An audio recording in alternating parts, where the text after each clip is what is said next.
Lay back, relax, enjoy it all. Saturday night, it's time to say no more. S&M with Tally and Chaos Steve. Come pleasure or pain, welcome to the stream.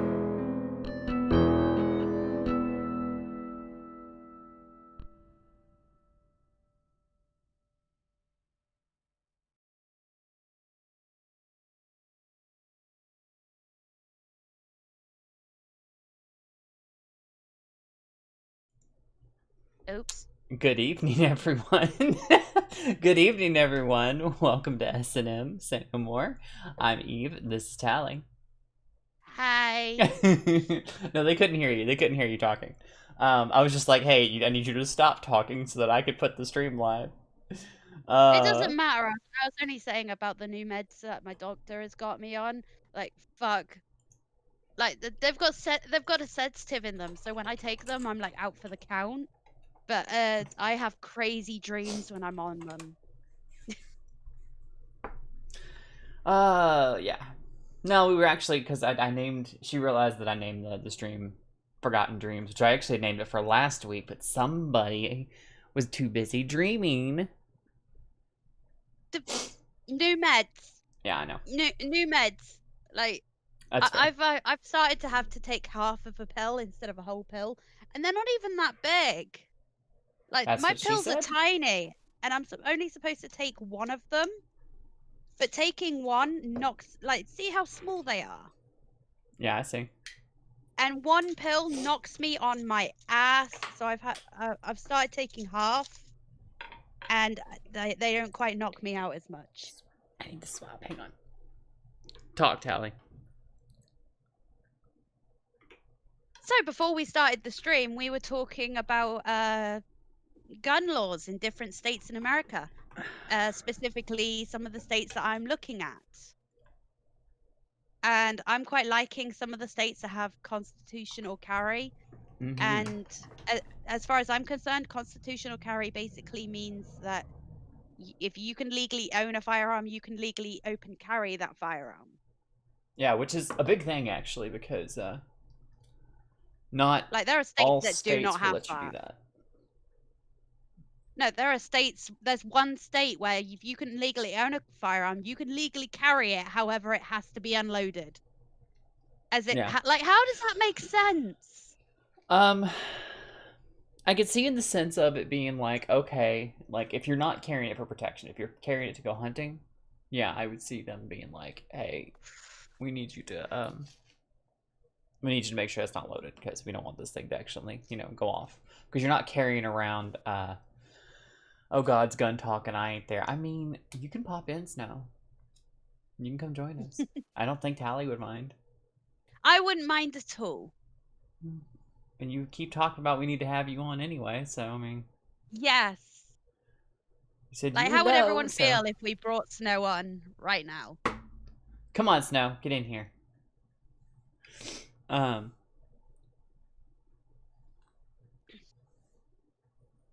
I have to add your icon to the thing in post, but Now, it might just be me, but if someone's owning a firearm, it's for protection because that's why the Second Amendment was written. I mean, yeah, but I mean also there are other reasons to carry a gun, not just self-defense. I mean, you're not carrying around a rifle, an AR-15 rifle on your back for self-defense. Nobody carries as an everyday carry type of thing. That's impractical. There he is. Yeah. Hi, Snow. But if I'm going to own a firearm, it's going to be a handgun, and the reason I'm going to have that handgun is for protection. And I don't think someone that's mugging me is going to wait for me to load it before they mug me. Right, and in that case, I can definitely see the argument. The only restriction I would apply the whole it not loaded thing to would be probably to rifles, like long guns, simply because, like I said, you're not using it for self-defense. That's actually the law in pretty much every state. You cannot transport a long gun in a vehicle while it's loaded. Right, and if you're Partly it's because they don't want you taking accidental it out, flipping discharge, the yeah. safety off. Well, it's so particularly like with the AR system, a lot of semi-automatic rifles, there's no firing pin block. So if you drop the thing on its snout hard enough, it'll touch It off the could go off. primer and fire. Yeah. So shoot. it's partly a safety thing. It's partly a we But really don't why want would that you apply to using. handguns? Handguns have safety. It wouldn't. It has nothing to do with generally safety. It has shouldn't. everything to do with we don't actually want you to be able to protect yourself, but we want you to think you can. That sounds more like, some uneducated politician who doesn't understand how firearms work, again, passing laws saying, well, if you can accidentally discharge a rifle, you can accidentally discharge a pistol. And it's like, not the same way. Oh, You know don't get me what? started on that. I've heard an argument from Coleon Noir, and he said, Mhm. like, you carry your gun without a bullet in the chamber for a week and Well- see how many times it accidentally discharges. And it basically is the whole I thing don't of think that's you a can safe carry- experiment, but, Well, no, but handguns don't just accidentally go off. No, that's fair.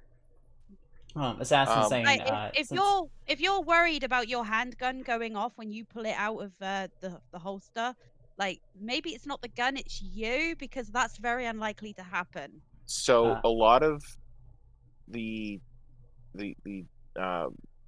mindset around carrying a handgun without a round in the chamber is actually a sentiment that's over 120 some years old. That goes back to the old single action revolvers, where Yeah. they didn't have what's called a transfer bar. So when you pull the trigger on a modern revolver, there is a piece of metal that is pulled out of the way so the firing pin can actually hit the primer. On the older models, that wasn't there. So if you had a round under the hammer, even if the hammer was down, you could drop it and it would fire. Or if the hammer was back and you dropped it, it would fire. So what a lot of cowboys would do is what they used to call 5 beans in the wheel. So you had 6 spaces in your In a 6-shooter, you would carry 5 bullets. Right. So when you close the loading gate and decock the hammer, because in order to load it on half cock, the hammer would come down on an empty chamber in the cylinder. So there was no way it was going to fire. And since you had to cock the hammer to fire the thing anyway, it didn't matter. Like same thing with modern revolvers that are double action. Pulling the trigger to cock it indexes the cylinder, and now you have a live round, so you're good. So Assassin, it just takes one round out of your. Oops, sorry. So Assassin has some thoughts on this as well. He's like saying, like, since criminals will do as they please, these restrictions only endanger lawful citizens. I would say if the purpose for it was to prevent crime, yeah, it's definitely not helpful. This seems to be more of a safety regulation, though. Like I said earlier, if you can't carry, if you are required to have your gun unloaded while you're carrying it, a mugger is not going to wait for you to put your magazine in the gun they're not going to wait for you to do that before they mug you. We know that. They are just going to mug your ass. It seems like those are more of intended as a safety thing, not as a law-abiding citizens don't need loaded guns type of thing. It's not in that sense. And when addressing these things, you do have to understand the purpose behind it so you can argue it properly. I understand the purpose about it. However, in the real world, these things don't do anything to protect anyone. All they do is endanger law-abiding citizens. And these restrictions are put in place by politicians who have paid security. So they don't have to worry about this shit. Like, they're safe. They can fuck up and play with other people's lives by putting all of these restrictions in place as much as they want. Because it's not going to affect them. Gunslingers in the Old West would have 5 rounds. I learned that from QI when Stephen Fry hosted. What?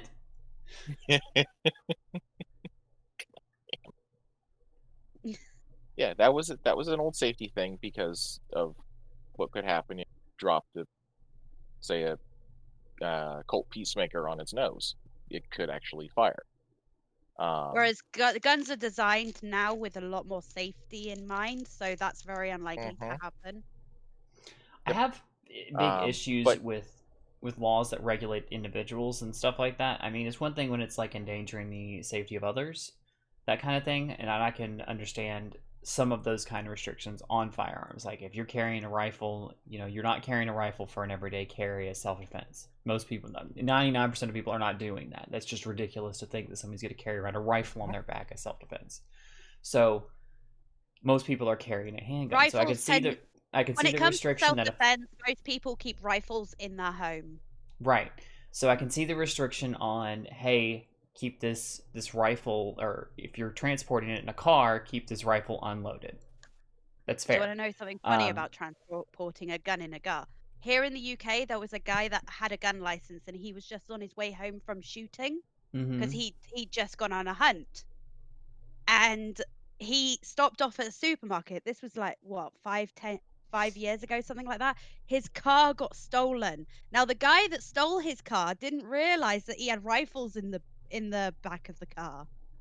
He was just like, hey, a car, I'm gonna steal it. So the guy who the car belonged to phoned the police, and it's just like, my car's been stolen, there are two rifles in the back. Like you'd be surprised how quickly the police will respond here in the UK if they hear gun stolen. Well, in the UK especially, yeah. Well, yeah, like they stopped him within, like, he didn't even get out of the car park. They stopped him that quickly, and he was shocked at how quickly they got to him, and he was like, and he had no idea that there were rifles in the back of the car. But there you go. But And like now, not only was he charged with stealing the car and all that sort so of you thing, shouldn't not steal having a people's license fucking and insurance. cars. Now he's also got a charge for stealing a rifle, 2 rifles. Yeah, I mean, Yeah, that would happen here too. but like I said, I can understand certain. Damn it! I lost my train of thought. Thanks a lot, Tally. I'm so sorry. No, you're not, don't lie. I was trying to follow the. Actually, what prompted it was Assassin was like, freedom and liberty is never safe. It's never a safe proposition. Quote, I choose danger, Dr. Leonard McCoy. I'm pretty sure that's a Star Trek quote. It's a Star Trek quote. Okay, that's what I thought. But yep. In that sense, like I said, I have issues with a lot of things that aren't like, if it's not a safety thing, like you're causing a public danger by putting this kind of thing on the table, you're putting other people at risk by being negligent and should be held accountable for that. Sure. Other than that, for the most part, I'm not a big fan of laws in general that regulate the individual's right to do as they, do their own thing and, mind as long as they're minding their own business. And just, I'm not a big fan of that. I think that things that should be worried about are bigger corporations getting away with, like, making things that they know are unsafe and then just selling them because they can handle the lawsuits that come afterwards. I think the government should crack down a little more on those kind of things. Those kind of regulations, I think, need to be paid more attention to, rather than Joe Blow over here walking down the street with his handgun loaded in his holster under his jacket, and he's just, no, leave him alone. That kind of thing shouldn't leave him alone, provided he's not a felon and he's not doing anything that would require you to stop him. If he's just going about his everyday, normal, daily life, and he's just concealed carrying with a loaded gun, so what? He has a right to do that. Like, there are actually black people in Chicago who have gone to the federal government and been like, I have a right to own a gun, but my government in my local area won't allow me to keep a gun for my own safety. You looked up USV McDonnell. Yes, I did. Yes, I did. Big reason I would never live in Illinois. Oh my gosh. Jack says, I would understand modern gun regulation if the people doing it knew a single thing about guns. Some of them do. Most of them don't. Like, almost none of them do. How many Democrats have we seen that have given gun advice and they've completely gone like illegal? Like there was that one woman that was running for the Democrats and she sawed off the barrel of her rifle. It's like, well done, love. Now you've just made an illegal firearm. Mhm. She didn't fire. She didn't cut through the firing mechanism. No, she just went straight through the barrel. Yep. And then there was Um, Joe Biden before the election saying, if someone is outside your gun, just take your rifle, point it out of the, take your shotgun, put it outside the door, and fire off 2 shots. It's like that shit's illegal. You're You basically can't telling fire someone to warning shots negligently. are not legal. Like people say Yeah, like, oh, just seriously. fire a warning shot so you don't have to shoot somebody. Well, No, it's not that's not legal. It's not just a warning shot though. Like warning shots, provided that you fire them safely, are legal. No, they're not. What's This is illegal? not. No, Tally. No. No, no. However, No. if you're firing it into the dirt like that, you Tally. could No. make an argument. Tally. For that. No. No. No. That is I'm unlawful discharge just- of a firearm. I'm just saying you can make an argument for it. I'm No, not you saying can't. it's illegal. That is unlawful discharge of a firearm. You will be prosecuted. But he's basically telling his wife to put Yeah. the gun outside the door and fire Yeah. blindly. Jesus Christ. Jack says And he's the president. The messages carry unloaded weapons everywhere in the UK if you want the police to do anything. I mean, you've even talked before, Tally, about how carrying if you call the police, say someone's breaking into my house, they won't show up nearly as damn fast as someone is breaking into my house and I'm going to shoot them with my firearm. Well, I've actually heard of people that have said, like, someone's breaking into my house. I have a firearm, and if you don't turn up to stop them, I am going to shoot them. And the police show up real And damn quick when they 9 say times guns are out of being 10, used. 9 times out of 10, these people don't even have a firearm. They just want the police to get there to protect them Mm-hmm. because of how difficult it is to get a license here. See, I'm one of my neighbors. She legally is not allowed to have a firearm. However, her husband and her son both can. And if she goes shooting, she's not allowed to be more. If she's holding that firearm, she's not allowed to be stood more than 5 feet away from someone that has a license. Yeah. Makes sense. I mean, to an extent, but you know, I don't know. But I've always been a she's fan out of shooting. education, not regulation. You know, make people smarter about how to do these things, not threaten Oh, them back with. in- But that's not how people do things. Like, you know, it's like at my job recently, they decided to say, you know, they gave everybody on night side like a $3 raise. And they've still been making mistakes. They've still been causing lots of errors and stuff. And so they came to them in the meeting a couple days ago and were like, look, you guys are still making mistakes. And instead of being like, if somebody needs to be retrained, you know, come talk to us, anything like that, they just gave them this ultimatum of, if you don't want to work here, we have hundreds of applications on there we can go through and we can replace you easily. So if you don't want to work here, you can find somewhere else to work. And I'm just like, what is with that negative reinforcement stuff? Like, why are you doing that? You know, when you talk to somebody like one that, of the higher ups is fucking up and they don't Nine- want to admit it. well, I mean, that's the thing is 9 times out of 10, the easiest way to do things is just educate people on how to do it better. Because most people are only doing it the way they're doing it because they don't know any better. At least then, when you educate them and they still do it wrong, you can say, you knew better and you still did it this way. So now you have no excuse, no way we can, you know, no way out of being punished for this because now you knew better. You knew better in that situation.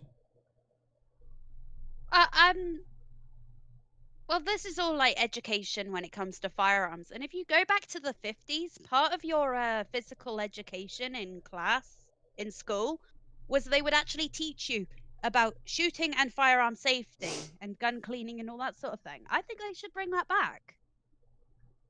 It has been my position for a long time that there should be a specific class available, particularly for young ladies, because they are more likely to be babysitters. And there is nothing worse than chasing little Johnny around the house because he wants to play hide and seek, and you stick your head into mom and dad's room and there's a loaded revolver on the nightstand that you don't know how to make safe so that little Johnny doesn't do anything stupid with it. I would much rather, Another the reason 13-year-old I would babysitter be say able to unload that, package everything up, call their folks, and go, these people are crazy. I need you to come get me, or at least stay with me until they come back so I can not work for them again. Well, another reason I would say women should be encouraged to learn about firearms and all that sort of thing is that a restraining order is just a piece of paper. Like here in the like I was safe as far as I knew when my restraining order was breached, because the guy that breached my restraining order was 500 miles away. But it also includes no contact. And if Well, it yeah, it didn't, you did. need to go back to your judge and say, why the hell does this not say include no No, contact? oh no, it wasn't no contact, and he was prosecuted for it. However, Mhm. if he was closer to me and he had access to a firearm, he could have really put my life in danger, because he didn't care about the fact that I had that restraining order. When the police went to speak to him, he even said, "Oh, there's still a year left on it."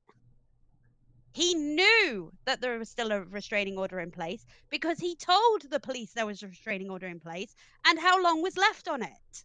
But he ignored it anyway. Yeah, I mean, And at that's that point, yeah, why. he definitely should be charged, which is exactly Oh, he the was. point. He was.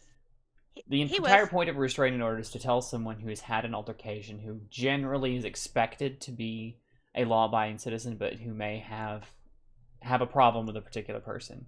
Like, let's say Snow and I get into a fight, and it's not, we've not been able to resolve our differences for whatever reason, and I just say I'm getting a restraining order. Not saying I'm going to get a restraining order. I'm just using it as an example here. But in that sense, it's under the assumption that the problem isn't with Snow's ability to abide by the law, it's with his ability to get along with me. So in that sense, it's me saying that I don't want you near me, don't come near me, and the law stepping in and saying, look, don't go near her. If you find yourself within so many feet of her, leave. There's also, like, you've got to take into account there was that woman The that was in problem is the person who harassed you was not going to abide by the law, obviously, and the police should have done a little bit better job of figuring that part out. But the difference between if you and Snow had an argument, like, Snow is a law-abiding citizen. He's likely to just go, all right, she doesn't want to speak to me, fine. Like, that's just the way Snow is. However, someone that is not likely to be a law-abiding citizen, someone that is abusive, they are not likely to follow, even acknowledge a restraining order. Because as far as they're concerned, it is just a piece of paper. So, like, let's say, for instance, there was that woman in New Jersey. She was in a very abusive relationship, and the guy said he was going to kill her if he saw her again. And because of the way that the gun laws are in New Jersey, it would have taken 10 days for her to even get her firearm. Mm-hmm. And while she was waiting for those 10 days to be up, he killed her. In that case, if there was a risk that she was in some kind of jeopardy, the police should have given her a protection detail until she could But they didn't. herself. And But that's they didn't. the fault of the police. They didn't do their job. They didn't protect one of their citizens that they're supposed to be protecting. And well, he'd only just been released from prison. I know she should have gotten a firearm before he was released from prison. well, that's the thing. However, Also, he is had that just been he's going to released from get out prison. eventually. They give you like 30-day warning, not 10. Yeah, They give you like a month saying, hey, just so you know, this person who was, who accosted you in the past, who committed this crime against you in the past, is getting out of prison. I'm pretty sure he was arrested and then he was released on bail until his trial, and he killed her in that period. Mm-hmm. So even if she did have there's no way that between him getting arrested and being released on bail, that would have been 10 days for her to get that gun. Yeah.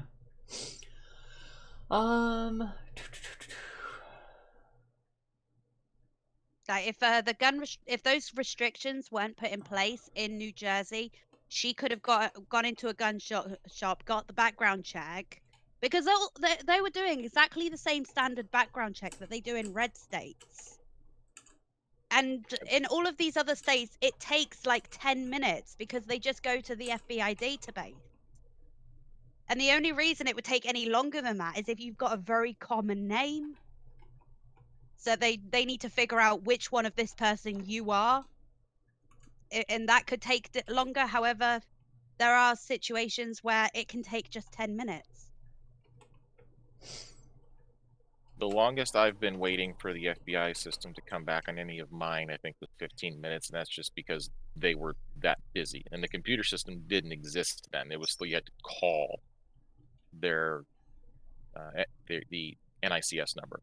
Yeah, Now that well, it's now all they, computerized, yeah. it'll take 5 minutes. And the only reason someone is a felon and wouldn't be in the database is if the police fucked up and didn't send his details off to the FBI. That's not Which states that's are not legally a, required to do by federal law.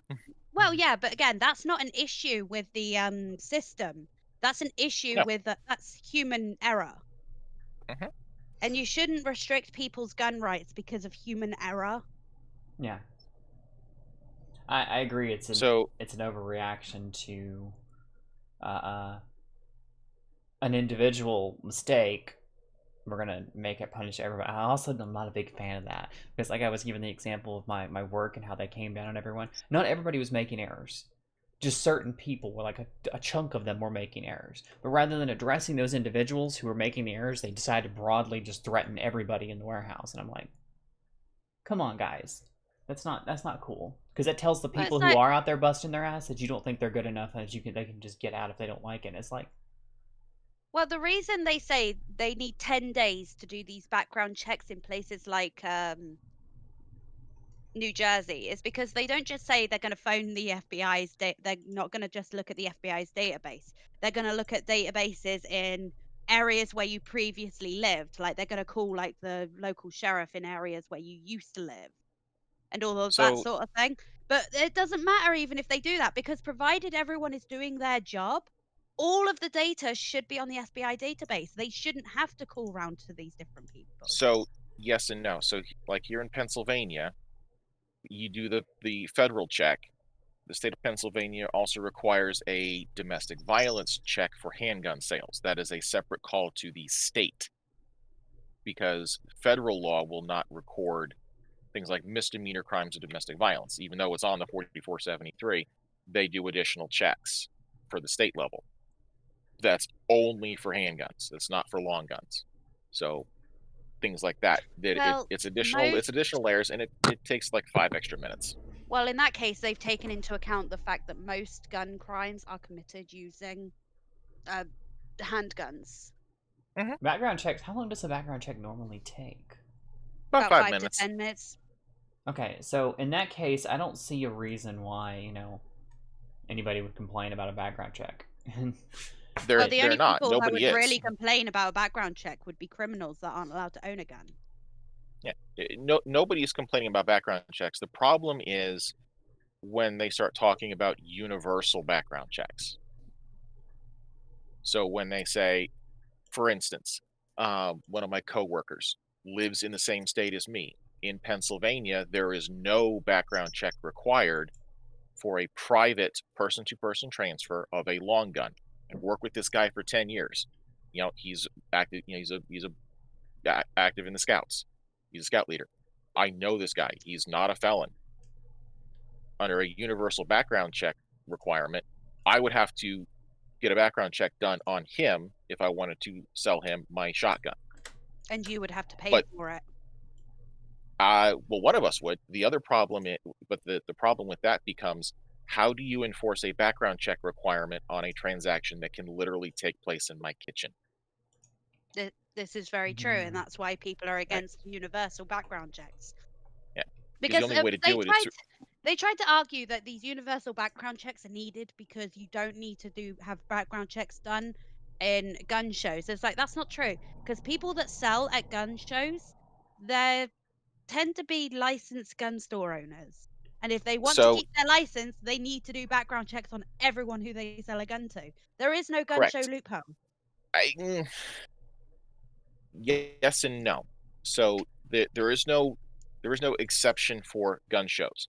What people are talking about with the gun show loophole is a private person-to-person transfer. So if I went to a gun show because I want to get rid of a shotgun that I don't use anymore, I have no purpose for, I can literally go into that gun show, me, myself, and I, stick a price tag on it with the safety, obviously with the chamber flag in there, or probably have it taken apart. And I can sell it to anybody in that gun show But that would be a without a private background check. sale. That would That would be- exactly because they're hyper focused on the venue. The problem becomes because of that private sale that only applies to somebody who is a resident of the same state as the seller. It might just be me. However, if I've got a shotgun that I don't want anymore and I plan on selling, I would either sell it to a gun store or to sort of trade it in sort of thing, or I would sell it to someone who I know personally who isn't a felon. I'm like, Raziel and said most warning people shots think are- like sorry. that. There are people that will sell their firearms to complete strangers on Craigslist and shit like that. However, they are very few and far between. Raziel says that couldn't type because of driving, but warning shots are legal and encouraged in North Carolina, but not required. Interesting. That's really bad policy. That's extremely bad policy. That's Do you remember that? no. Now, I don't know if it really was a racist rally, but do you remember that racist rally where this black guy was causing trouble and a guy fired his gun into the dirt next to the black guy and calling him an N-word? Uh, I have no idea what that incident. I don't know. It was like 5 years ago. In that case, because of the circumstances, that would probably fall under terroristic threats.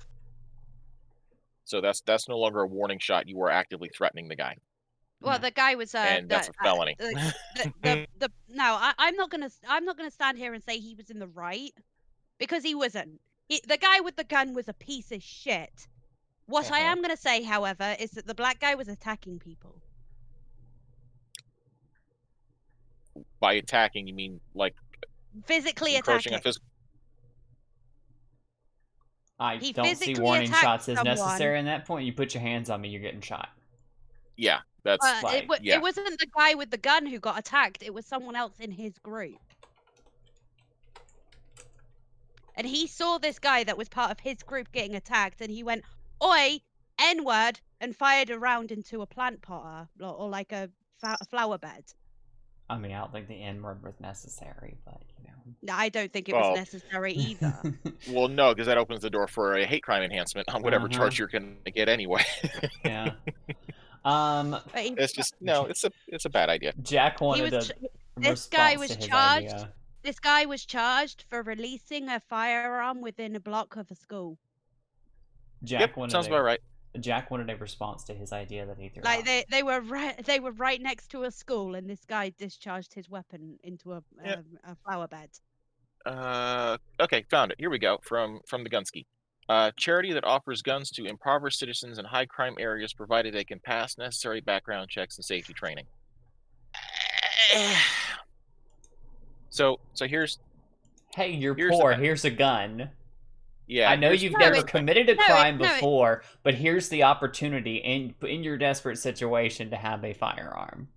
No, this is, hey, you are a law-abiding citizen in an impoverished area. Here is a gun and the relative training and background check so that you can have this gun legally. I think the handing free firearms to people who are already in tight, desperate situations is a bad idea. Well, many people are desperate and would do. Many people are desperate and would do a lot more in those situations, but they don't because they don't have the equipment to do so. Let's give them. Hang on, Tally. Let me finish my sentence. Let me finish my sentence. For once, this stream. Let me finish my sentence. Okay. They don't have the means to do so, which is why most of them don't.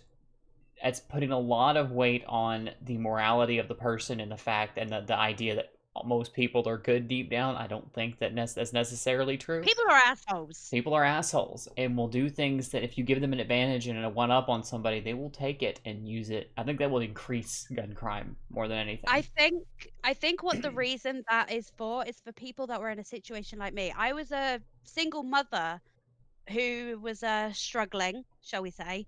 And if I lived in an impoverished area with a high crime rate, would you be okay with me having a gun to protect me and my son?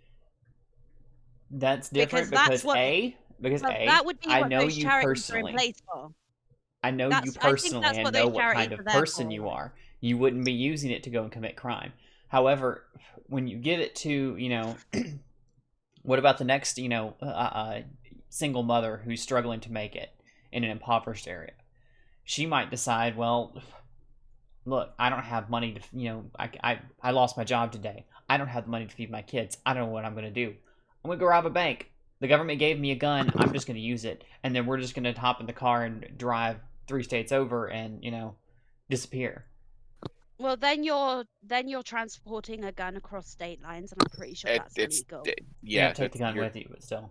At that point, you don't care about transporting a gun across state lines for laws. You've just robbed a bank. Well, yeah, and I see your point there. However, I would argue that most people, yeah, they're assholes. However, most people aren't likely to hurt other people in order to get by. Mm-hmm. So here's where this someone that is in my sort of situation that wants to be a good person and is just struggling and they just want that gun for protection, why stop them? So here's where this gets really complicated, okay? Because this subject has come up before, many years ago. The primary challenge to the 1968 Gun Control Act was against the restriction on what are somewhat affectionately known as Saturday night specials. These are cheap, widely available, compact handguns that are typically found in impoverished areas. They're not really good quality. Most people who can afford something better will go get something better. And they were specifically targeted by the 68 Gun Control Act because of their prevalence. The challenge was made, however, that by banning these very inexpensive handguns, you were putting a price floor. You're basically putting the ability to defend yourself behind a paywall. And it so that only wealthy people can do it. Exactly. That was the challenge. It sort of worked, it sort of didn't. But it stopped criminals getting cheap guns, but at the same time it affected people that were living in a sort of situation like me, where you're not a criminal, but you are being treated as a criminal in saying that you can't have a gun to protect yourself. Right. So the real problem I have with a program like what Gunski is putting out there is it's one thing to go buy a firearm because you want to go shoot skeet on the weekends with your friends, or you want to go hunting, or you just like plinking. Carrying a firearm or even having a firearm in your house for self-defense is a completely different mindset. You have to be able to wrap your head around the fact. This is not a possibility. This is a fact. That one day you might have to take another person's life. If you have to use it, it does mean taking another person's life. Because shooting somebody in the leg, sorry, Joe, that's is unlawful. It's unlawful use of a firearm. I saw a video like a week ago of a woman out of Florida that was shot 7 times, one of which was in the head. She still stabbed an officer, and she had a dog sat on her when she was downed. She was tased, so they downed her, and the dog was sat on her, and she was still fighting the dog. Car says, Tally, you've clearly never been anywhere near Detroit. Detroit, yeah. Apparently tasing people and shooting people with a knife when they've got a knife, not as easy as people might think. All it takes is the right drugs in your system, the right amount of adrenaline in your system, and she was on a shitload of PCP. You're just god, PCP. Yeah, she never even felt the bullets. What finally stopped her was loss of blood pressure. They Yeah, shot we're her in finally the stopped. head, and she was still Mhm. going. Bill Brady, Reagan's, want to say Secretary of State. He was somebody in Reagan's cabinet during the assassination attempt on Ronald Reagan. He got shot What? in the head with a 22. He lived. Oh, it was a 22. Of Ronald, course you he know lived. what? You might as well have said a BB gun. Right. Ronald Reagan that's- was shot, and Under the he arm, didn't know he'd been still. hit. You know what? Ronald Reagan was shot, and he still argued that to protect gun rights. Yeah, I mean, But it's not And even that is the about being president I can shot. get You know, I've been behind. accosted by the police on more than one occasion by like cops who just had a power trip and decided to harass me. Doesn't mean I'm thinking we should abolish all police. You know, you don't see me out here having that Bad opinion on police it. officers exist. I admit that. However, you don't fight them in the street, you fight them in court. Because if you try to fight a police officer, even if he's a bad police officer in the street, you're just going to get shot. Either by What you him do or by if- his fellow police officers, who all Well, they see is their fellow police officer in an altercation with someone who is trying to cause them harm. Yeah. So So if this police officer has no reason to arrest you, let him arrest you and then argue. I don't full even argue. imprisonment. That's the problem, is that that's not always the best option either. I've seen a lot of those people who are just, you know, complying, and they're still their lives are put in danger. By the way, the police officer is behaving. I think a lot of that. Well, I would argue we should increase police While funding rather than decrease it, because at that point you have better training. Like, training costs money. If you defund the But- police, what are they going to cut? I Training. don't think it's training is the problem. I think it's accountability. Mhm. There are a There's- lot of there's- police officers who feel like, who even in the age of Black Lives Matter and stuff like that, you know, having people crack down and bringing a lot more attention to the subject, there's still police officers out there who feel like they can get away with murder. Like they can do whatever the hell they want because they have a badge that says they can. And all they Well, gotta then do in that is case, justify it. again, and then in that case, I would say again, increase police funding. Every police officer is required to wear a body cam.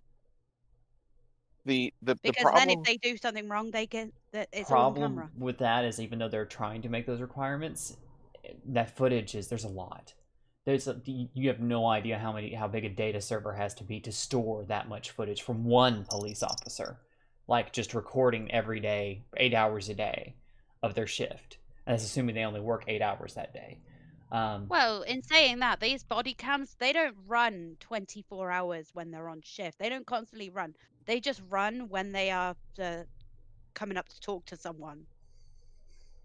Right, but again, equipment and training, that's only part of the equation, right? Getting back to what I was talking about with that mindset. Yeah. When you see statistics every single day, when you know from your talking to your fellow officers that a particular area is especially bad, you're already on high alert. You're working in a state that has constitutional carry, or that has, very say liberal concealed carry laws, right?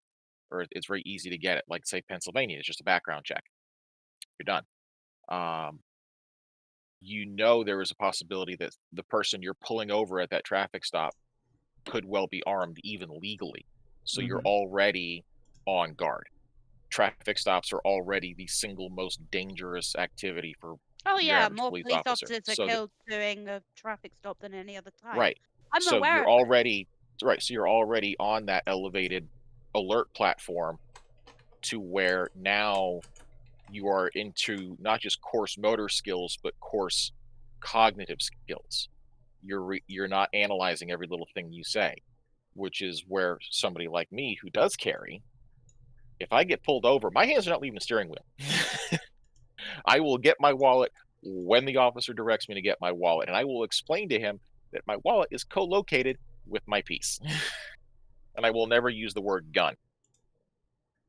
So you have that mentality of, you can have all the training in the world, whether you're somebody who's going to carry for defensive purposes or you're an officer. The training cannot create that mindset. It is something you have to work on yourself, and it takes a lot of reflection. The issue there is you also need to encourage citizens that when they are being pulled over to the police, in order to protect their own lives, if they do have a gun in the car, they have to inform the police officer I have this gun. I honestly Like- think that, again, well, with And if you do have a educative gun, 9 things times that out of 10, the police will disarm you while they're going through that traffic stop. educative processes should also cover what to do in a situation when you encounter a law enforcement official. Mhm. Like, Well, if you're If- driving, hands on the wheel. If you've got a gun in the car, you tell the police, I have a gun in the car. It's next to no, my I mean wallet. in the sense of like, and it was like I said, I feel like education is the way to go with this, not restrictions and stuff. Because if you just handed people a firearm and says, here's a list of rules that if you break them, you're fucked.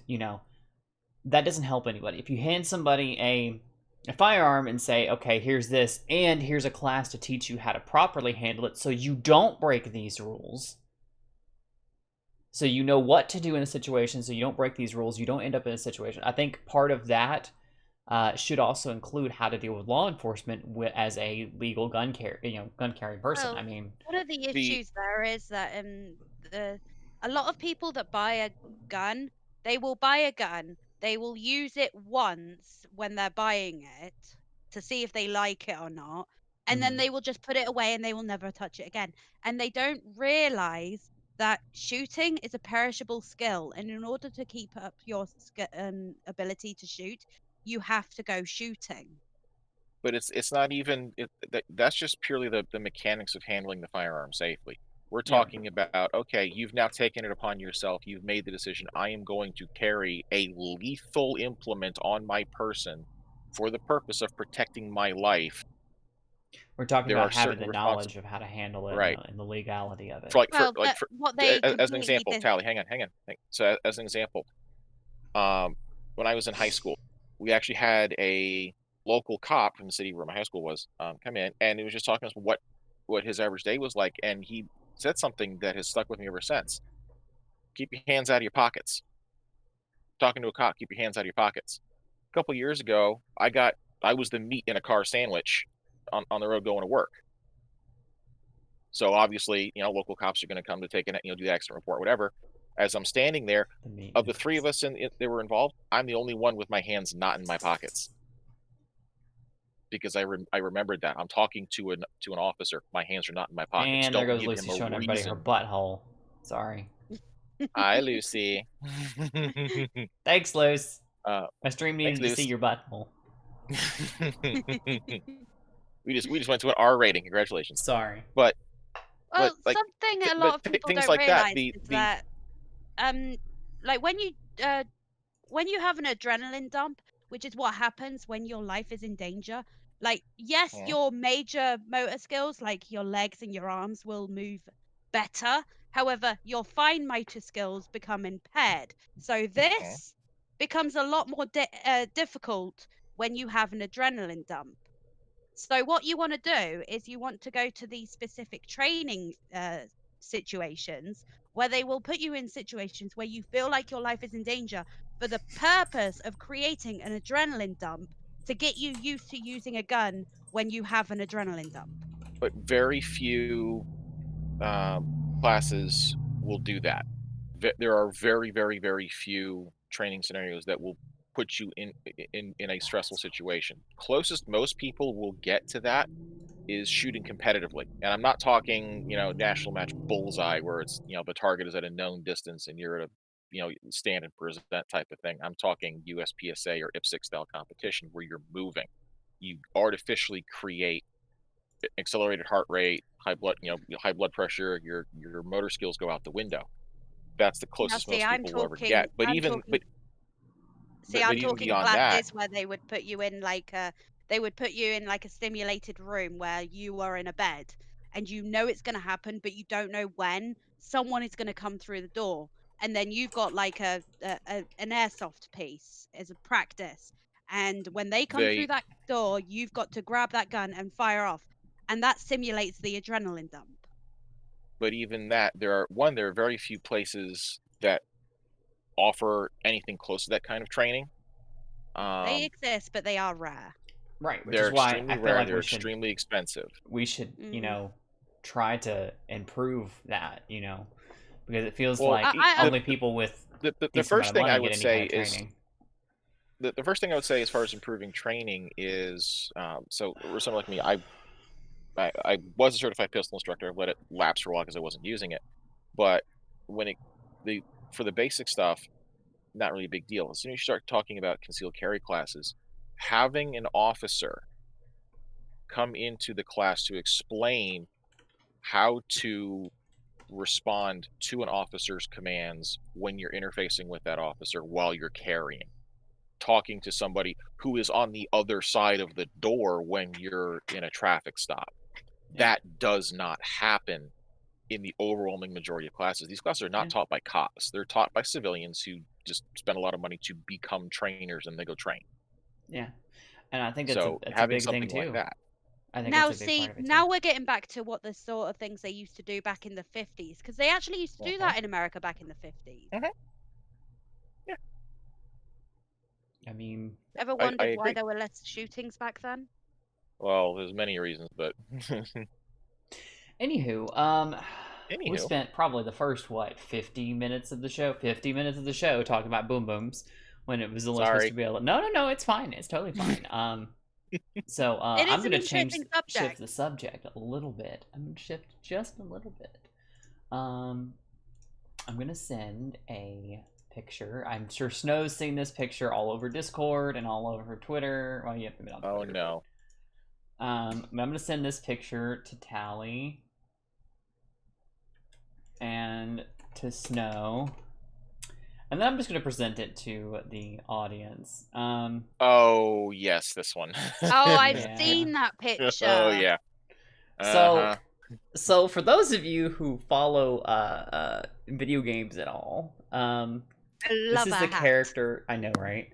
This is the character that people have been going nuts over for the new Resident Evil 8 game coming out. It's technically not 8, it's Resident Evil Village, but I really hate the direction that they're going and calling it Resident Evil. I have no problem with this being a new horror series that Capcom does. I have a problem with it being tied into Resident Evil and having almost nothing to do with Resident Evil in the sense of other than, oh, it's a variant of the T-Virus. It's just a lame-ass excuse to make another horror game.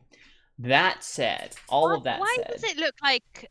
Why does it look like this game takes place in the 50s or the 40s? it's less that and more because it's definitely modern. You know, it's more because it's so far out in the boonies that they haven't bothered to replace the stuff that they have with more modern equipment, modern clothing.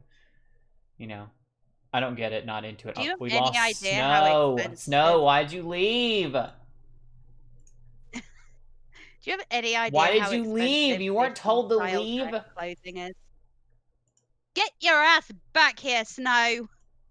Get your ass back in here. Wrong button. I thought you were just like, okay, we're done with the conversation. I'm gonna leave him like, spank you. No, wrong button. But as I was saying, I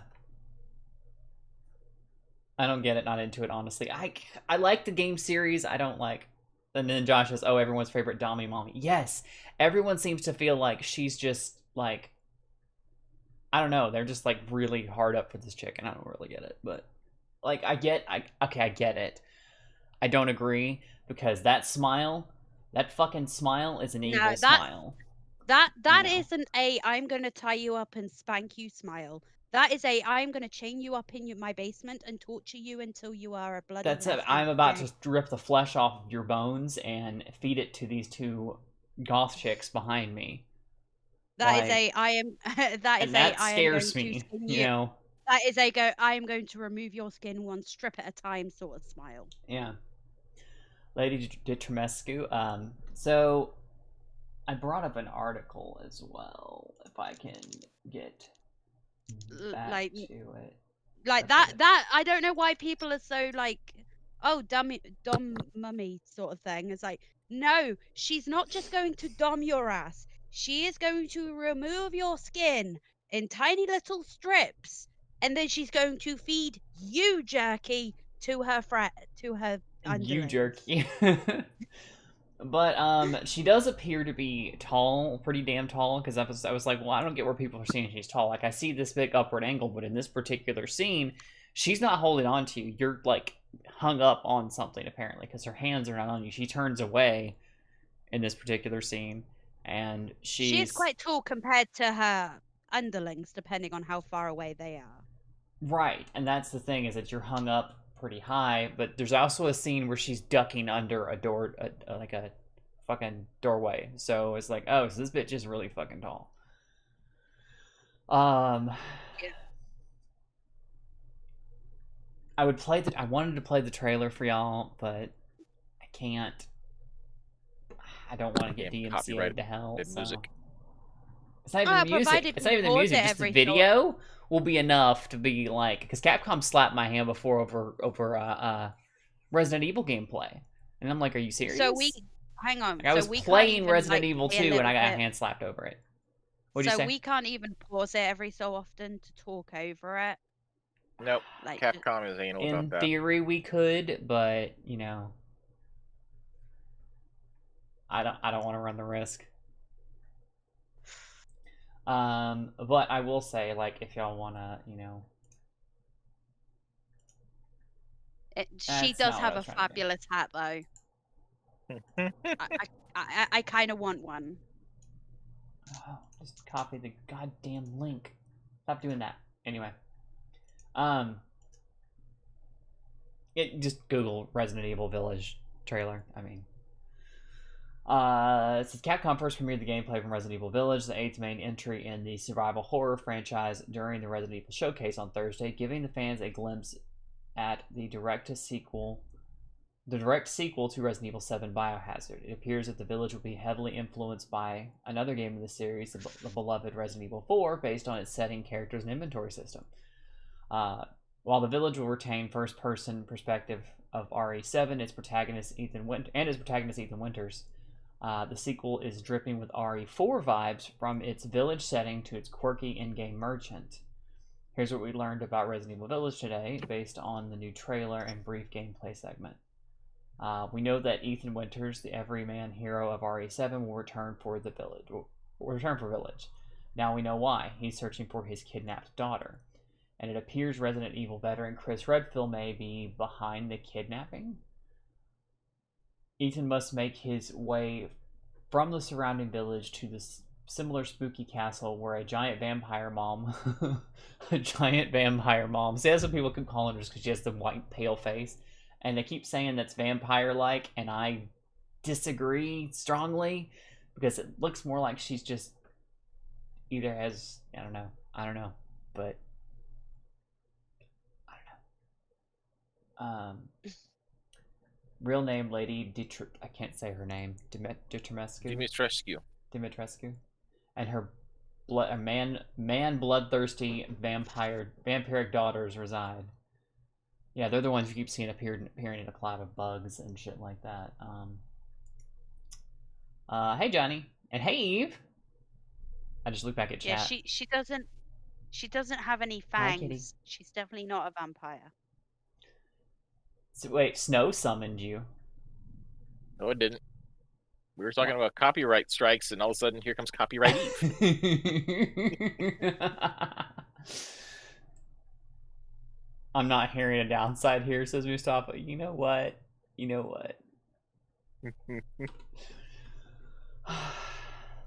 Look, if I'm gonna be like domed by a gigantic vampire woman, I would want to survive it, okay? So you can do it again. Right? Tally. A very insistent cat up here now. But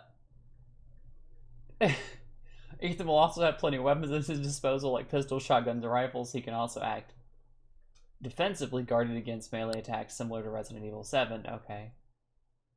Oh, who's this guy? Resident Evil 4 style inventory management. Tetris returns to the franchise. I hate that. I hate that so much. Stop it. Just stop it. I'm gonna spank you. Stop it. Stop what? You embarrassing us. The Tetris style inventory management, where it takes up so many, an item takes up so many blocks in your inventory in a particular shape, and you got to fit it in there. And I spend more time dealing with that shit than anything else. I hate it. We had that with the original Deus Ex, and it was just It drove me actually nuts. all I the spent Deus so much Ex movies time have doing that, that. or Deus Ex movies. All the Deus Ex games have that. I hate it. I spent so much fucking time dealing with that shit. But it's the Just mutated. make it so that if you pick up an item, it goes into your inventory. You can have so many of that item, and then that's it. And if if your inventory's full, Excuse me. it's full. Don't make me have to go through and try and sort my shit out to try and get it all to fit into my inventory. One item means one space. That's it. I mean, in the real world, it makes sense because volume is a thing, but Well, yeah. let's not. When you spend more time reconfiguring your inventory so you can actually pick up a health potion or something than actually playing the game, yeah, that maybe we can dispense with a little bit of reality here.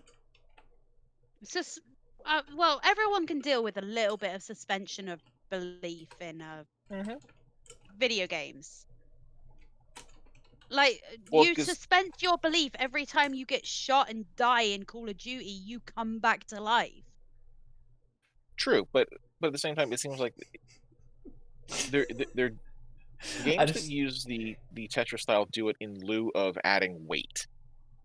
I just want to read this exchange between Mustafa and Eve here. Mustafa was talking about, look, I have an attraction for women who are bad for my health. And Eve says, she gonna kill you. Mustafa goes, I know, isn't it great? Eve just goes, R.I.P. Chocolate Daddy. Shush. Shush you. I see you. I see you. Shush you. Busy. She's spamming chat now.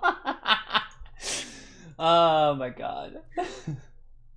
You've got to love her. I adore her.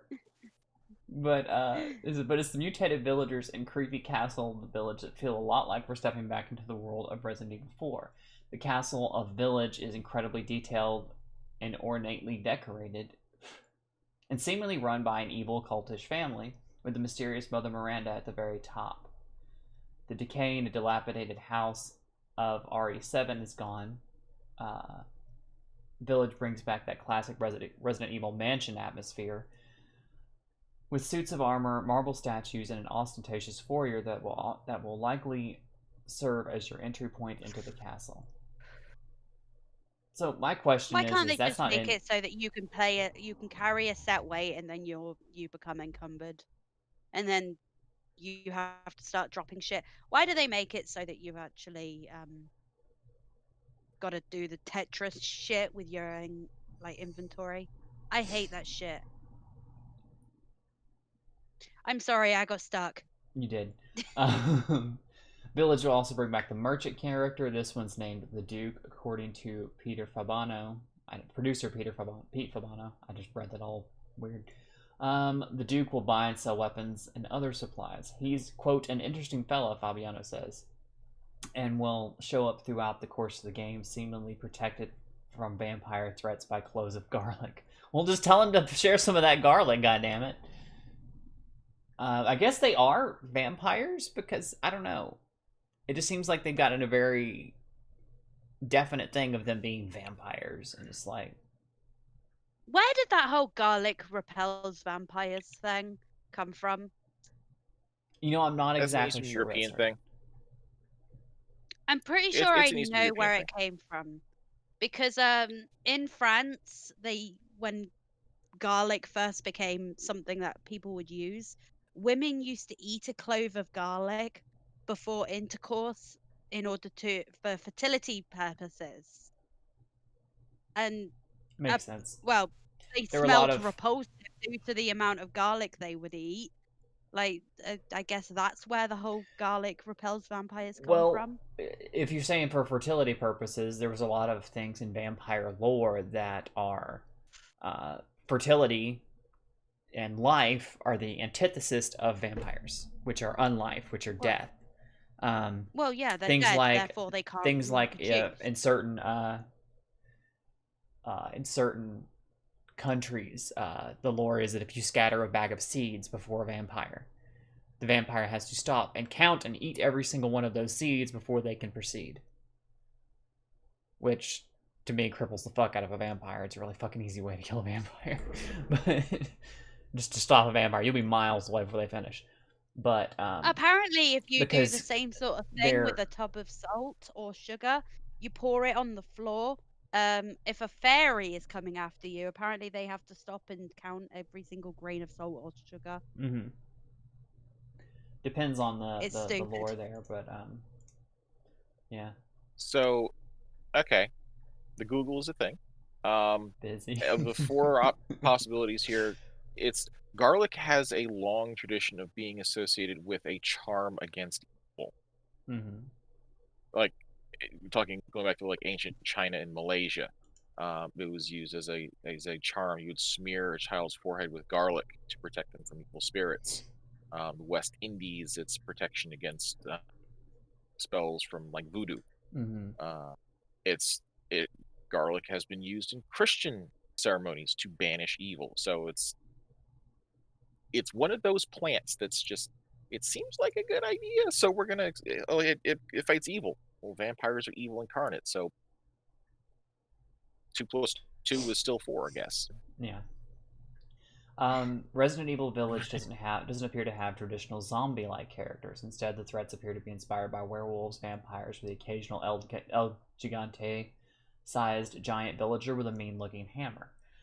Players will also have to destroy sundry vases and decorative objects with their trusty knife to find supplies, green herbs, etc., hidden throughout the castle. Players will also have to keep an eye peeled for collectibles, like the Mr. Everywhere statues of RE7 and Mr. Raccoon figures of Resident Evil 2.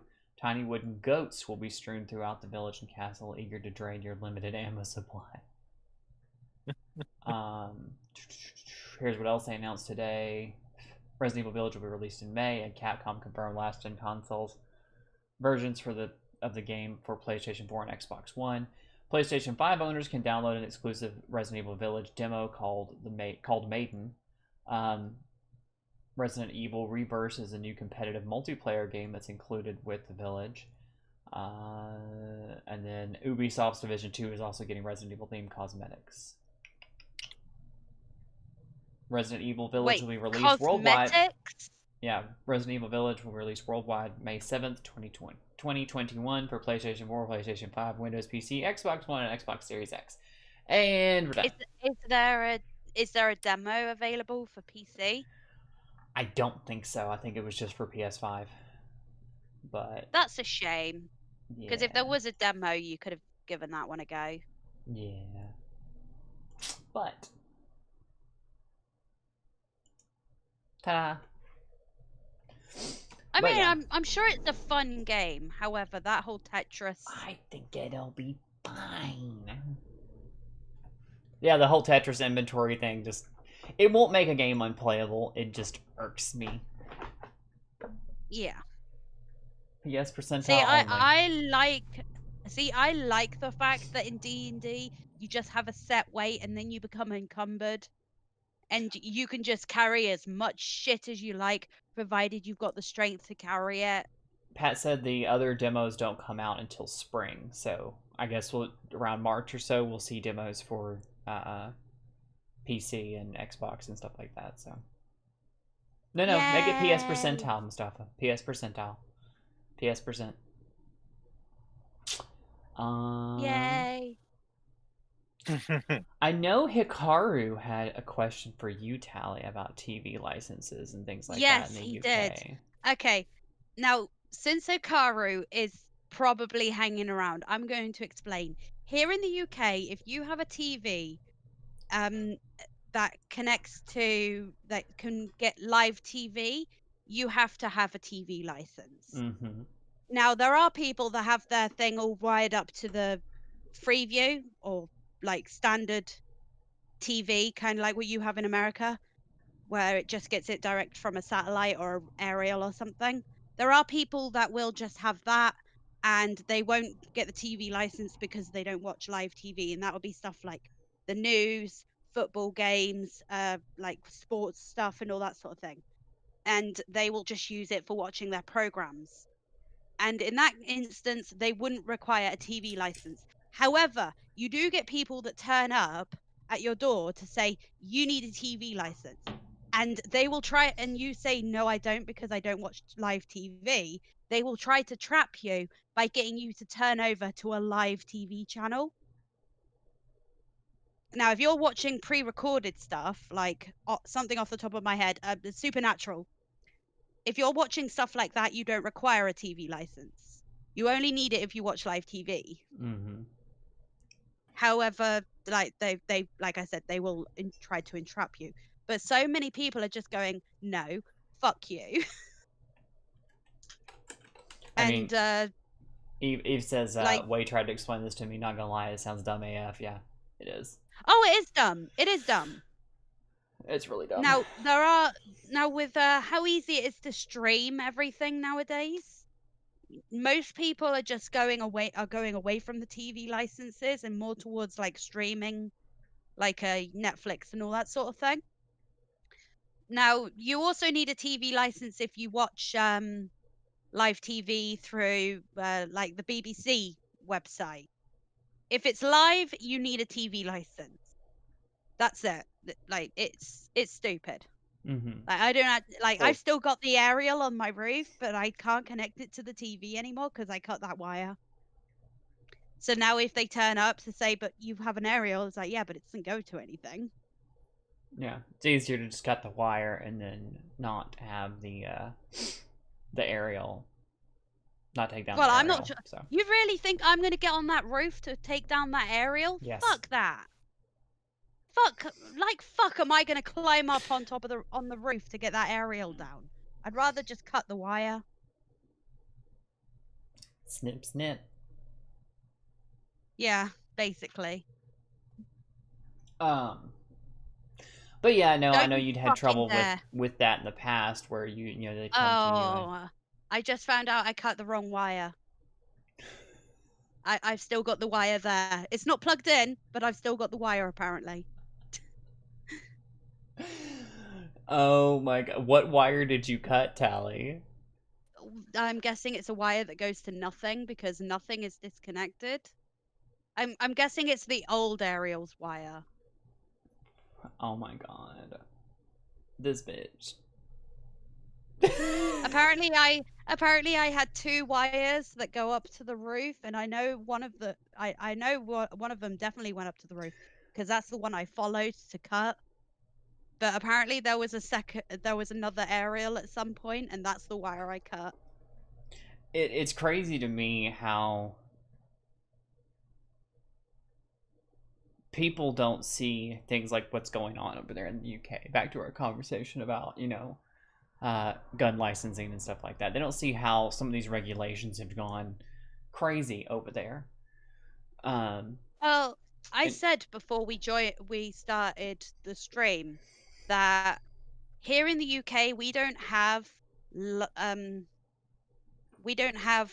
rights like you do in America. Like, you are born and you have these innate rights that cannot be taken away from you by law. We don't have those. Since we left the European Union, we aren't covered by the European Bill of Rights anymore either.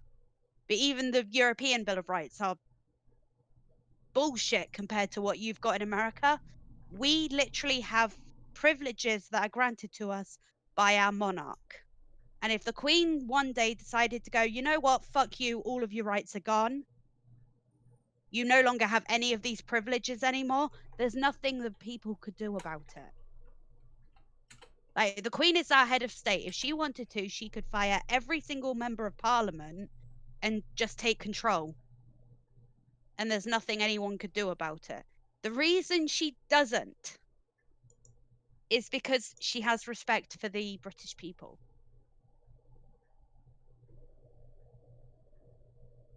Half the time I spend my time wishing I really hope she does just fire them all because they're doing a piss poor job. Except your boy, your prime minister. What? Oh, Boris. but Boris Boris? Johnson, he's doing a great job. And he's just up there being a shitlord, and You know who I've been very impressed with from the UK side? Go on. Priti Patel. she doesn't give a shit. You know what? She's a woman that says stuff that, like, if a man would say it, would be deemed as sexist. But because she's not white, she can say stuff that if a white person said it, someone could say it was racist. And she says these shit, and they can't say you're racist or sexist to her because she's both a woman and she's not white. So, for those of you who aren't aware who Priti Patel is the Home Secretary, and Yep. she is Tulsi Gabbard, but conservative with an accent. So she's basically conservative British Tulsi Gabbard. what you're saying Yes. is new political waifu, or Oh yeah. Oh, Priti and Patel is like she's a wrecking ball. she's really pretty as well. Mm-hmm. Yes. But between Priti Patel and Jacob Rees-Mogg, there are a couple bulldogs in Parliament right now who will just tear strips off of anybody who wants to mouth off. What Yeah. I find And- really great is I'm pretty sure Priti Patel, being Home Secretary, she's basically in charge of immigration. Uh-huh. And she's one of those, no, if people want to come to Britain, they should want to become British. That's Priti Patel, and Yeah. I love her for it.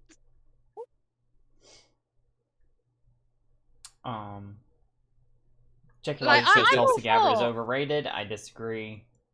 I don't Like, think I'm enough all people for pay attention to Tulsi. immigration. Of course I am. If I wasn't for immigration, it would be very hypocritical for me to say I want to immigrate to America. Like, if I can't be against immigration because it would be hypocritical. Of course, people should be allowed to move to different countries.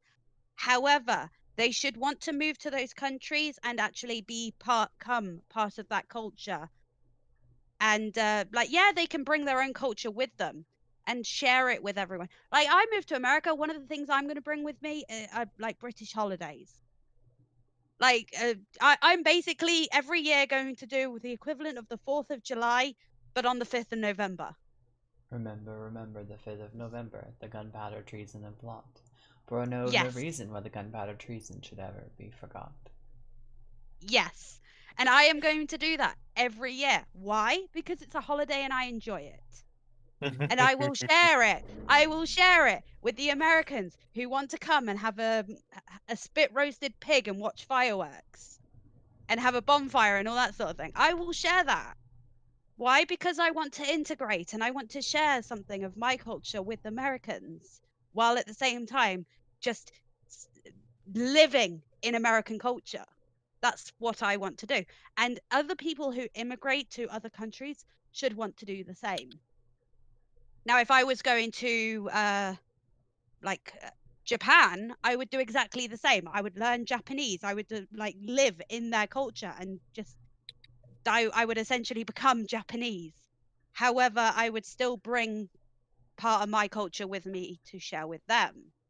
And that's what I think people that immigrate to different countries should do. They shouldn't just live together in these tiny little groups where it's just a enclave of nothing but their culture. Which I like to Because point then out you're that not getting anything out. it's very, very difficult to immigrate to Japan, and even if you do, they won't like you because you're white. So, I mean... I know. It was just an example. But nobody's lambasting them. They're telling America how racist they are, and it's just like, oh, okay, that's great, guys. Thanks. Well, see, I wouldn't move to somewhere where I didn't want to be part of the culture. See, a big issue we've got like these encaves that are like no-go zones for people that are not of a particular group, because they will just attack you and they don't see you as equal because you are not part of their group. Mhm. And I don't think, and that is not right. If you want to be in a country, you shouldn't have these little groups. You should spread out and be like, actually be part of the culture that you are living in. Check says nobody even says it because he said Tulsi Gabbard is overrated. He said nobody even says why they support her just as they do. I can tell you exactly why I like Tulsi. I will say right now I don't support all of Tulsi's policies. There have definitely been some things she's looked at. It's like, yeah, that's stupid Democrat talk.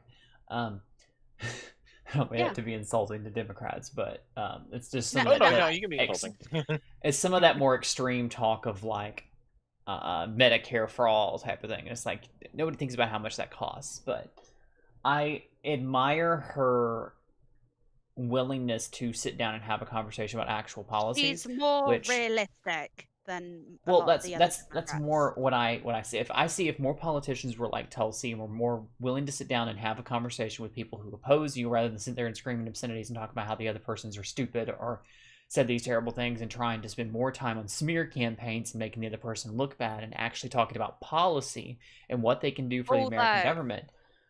That initial Democratic debate where she just Yes.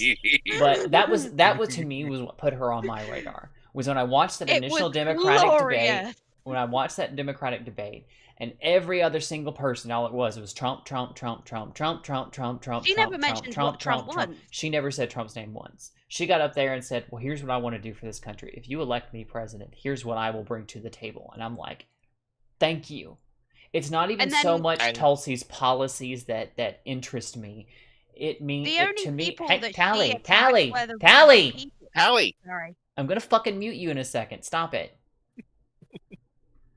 The only thing that to me that really interests me about Tulsi isn't her policies. It is her approach. It is her attitude, and it is her way, the way she approaches politics in general, that excites me. Because we need more politicians that feel that act that way, regardless of what side of the argument they're on. We need more politicians that are going to talk like Tulsi talks, that are more about what can I actually do to help the people? What can I do to make sure that there is no voter fraud? What can I do to make sure that, you know, like when leading up to the election, she wasn't, you know, sitting there lamenting about and talking about how much of a better president she'd be than Trump or Biden or anything like that. She was sitting there talking about, hey guys, there are steps that we can take, and there are steps that Congress can take. They need to be held accountable for making sure this gets done right, so that the will of the people is heard. And I'm like, that's an amazing thing to say. And also, you know? what you've got to take into account is when she was during these debates, she only attacked politicians who were hypocritical in their stances, which is why she went after Kamala Harris in the way she did. Pat says, you already know when Tally wants to get it out, it's coming out. Yeah, well, it's the problem is Tally needs something in her mouth to shut her up sometimes. So, Yes. Tally, you still got lollipops there somewhere? Pop one in your mouth. They're over there. It'll slow you down at least. Yeah. See, the only reason she ever attacked any of the other politicians that she was sharing a stage with during that debate is when they were bullshitting the public, like what Kamala Harris did. Like all the bullshit Kamala Harris was coming out with, and she was like, no. Yeah, they're stupid. Like, I'm sorry. I know she's our VP now, but Jesus Christ. I saw something somebody did. Somebody said, it was like, here's a portrait of Kamala Harris made out of out of pictures, collages of all the black men that she has kept in jail past their term, because she Cheap deemed it was, labor. to make her records look better and shit like that. It's like, Jesus Christ. You know, that was just like edgy She as kept hell. an innocent. She buried evidence to keep an innocent man on death row, and she had to be subpoenaed to release those records to get an innocent man released from death row. And that's my thing to me, isn't saying that. I understand people are saying Trump was bad. I understand there are legitimate arguments against Trump's presidency and Trump what he never did that though. It's not even that. It's not. No. That's the thing. That's the problem. Is people are comparing them in the sense of, well, she's better than Trump in XYZ PDQ. No, guys. You're not looking at the bigger picture here. You're missing the point when I say, yes, Trump is not a great president. Trump's an arsehole, but he never condemned innocent men to death. Tally. Sorry. My point is, people keep going, well, Trump is better in this way, well, Kamala's better in this way. My argument is that they're all shit, and that we shouldn't even be having this conversation. We shouldn't have to be sitting there picking between a used douche and a giant turd. Like, that was literally the analogy that South Park did back when fucking Bush was running.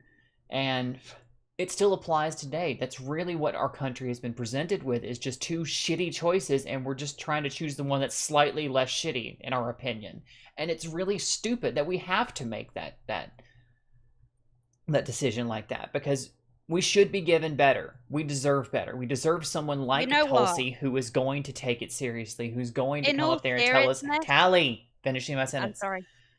Who's going to get up there and talk about the policies and stop slinging mud about her opponent's, ne'er-do-well stuff, and actually going to be a decent enough person. Now you can talk. Sorry. In all seriousness, I think if Tulsi didn't get like the Democratic Party, they basically just eliminated her just because she didn't toe the party line enough.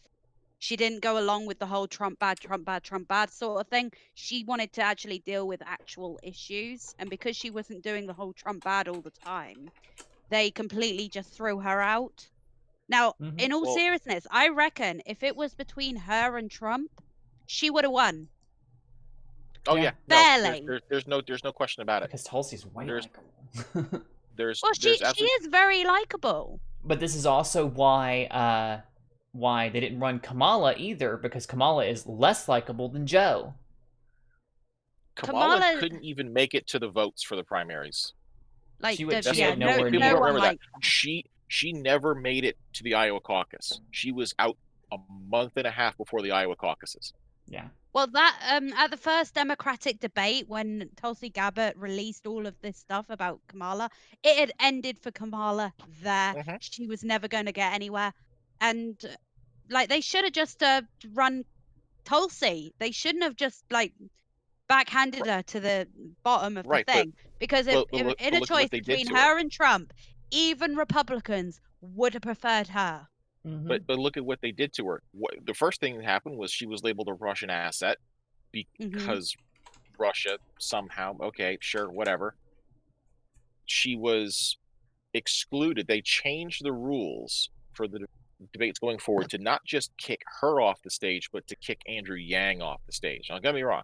Andrew Yang, pie in the sky dreamer boy who needs a lesson in reality. But Tulsi and Yang are first and foremost threats to the establishment rules. They are Trump without Twitter. Yeah, honestly, they're outsiders. They look at it from a different perspective of why are we been going along with this? Everybody else has been playing along with these rules just because it's how we've always done it. But the thing is these things need to change because they're not working for they're not working for us. They're not working for the American people, and they're just not working. They're just not good policies in general. And we need to change these approaches. We need to change these policies. Now, maybe the way they want to change those policies isn't the best, but the fact that they actually want to do the changes and fix these things, fix these problems, fix how overpaid Congress is, fix some of the stupid hoops that they have to jump through to get anything done. They've just voted to give themselves a pay increase. They're not going to vote to decrease their pay. Just like they are never going to vote for term limits. And they're the only ones who can change it, which is the really stupid part, in my opinion. But there are some of them, like Tulsi and Yang, who do feel like, no, seriously, we're getting paid way too much to do this job. We're getting paid, we don't have term limits and things like that. And that's where I'm like, yes, thank you. We need more politicians that feel that way. Now, Yang, yeah, he's really got a lot of big dreams that are not based in reality. Now, if a lot of people like Yang and Tulsi got together and decided to set up another party, they could probably break the three-party system if they really wanted to. Even two-party, being generous. Two-party system, sorry. Even Rebecca here is like, this is why I vote third party. I would have voted Libertarian this year, but the fucking Libertarian candidate this year was so goddamn wishy-washy. You didn't know what she stood for anyway, so why am I going to vote for someone if you can't even tell me what it is you stand for? The Libertarian Party, as it exists right now, need not exist. They don't want to win. You ran a stoner moron in 2016 who couldn't find Syria on a map, even though it was right in front of him. This time, you ran Democrat light, who at the first sign of any kind of pressure jumped in with Black Lives Matter. She did. You guys don't want to win. it wasn't even about what her actual stances were. The problem is you didn't know what her actual stances were because she kept changing They her mind. don't. One minute she supports Black Lives Matter, the next minute she's not. Next minute she's supporting police, and next minute it's gun control. The next minute it's Pandering. Second But Amendment. she was go, pandering, but it's she wasn't good at it. Yeah, Basically, she was pandering to different groups, but she wasn't good at it. And she didn't know what this she is was the doing. problem. I can't back that. Now, this is the problem that I have with the Libertarian Party as a whole. They don't want to win, so they keep putting up candidates. The who are problem jokes. I find, having been in and around a lot of libertarians, is the Libertarian Party is too goddamn broad.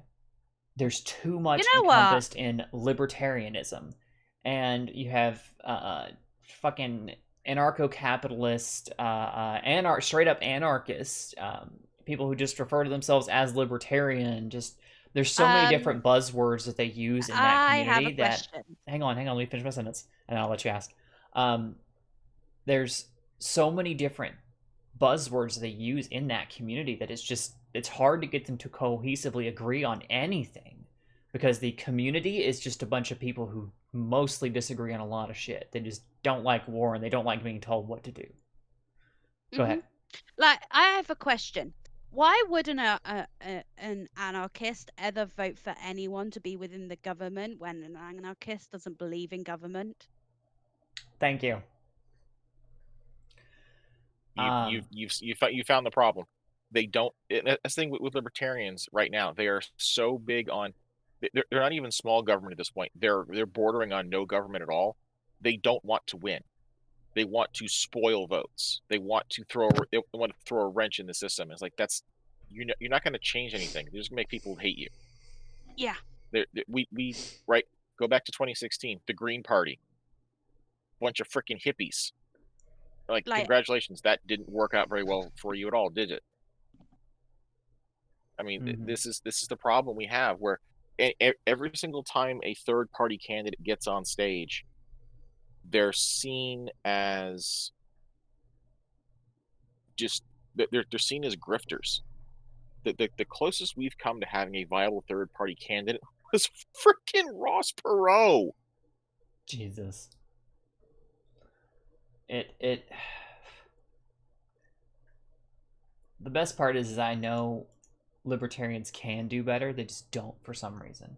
So when they do come up with a candidate who's anywhere near decent, or they do come up with a candidate, it's just this mishmash of wishy-washy person who just was a people pleaser and tried to make everybody happy in that situation. They are dogs chasing a car. They wouldn't know what to do with it.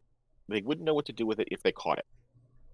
Exactly what Jack said. Libertarians can only win if they consolidate power, which is antithetical to the movement. Exactly, and that's not going to work. They're too divided. They're too all over the board. And as much as I like that individual freedom of, I consider myself fairly libertarian, but small L libertarian in the sense that I just don't like being told what to do very much. When it comes to, like I said, I'm very much for regulate organizations and large groups rather than regulating individual rights. Leave the individual person who's at their own home doing their own thing to mind their own damn business and leave them alone. Regulate for fairness, not for control. Right. And that's.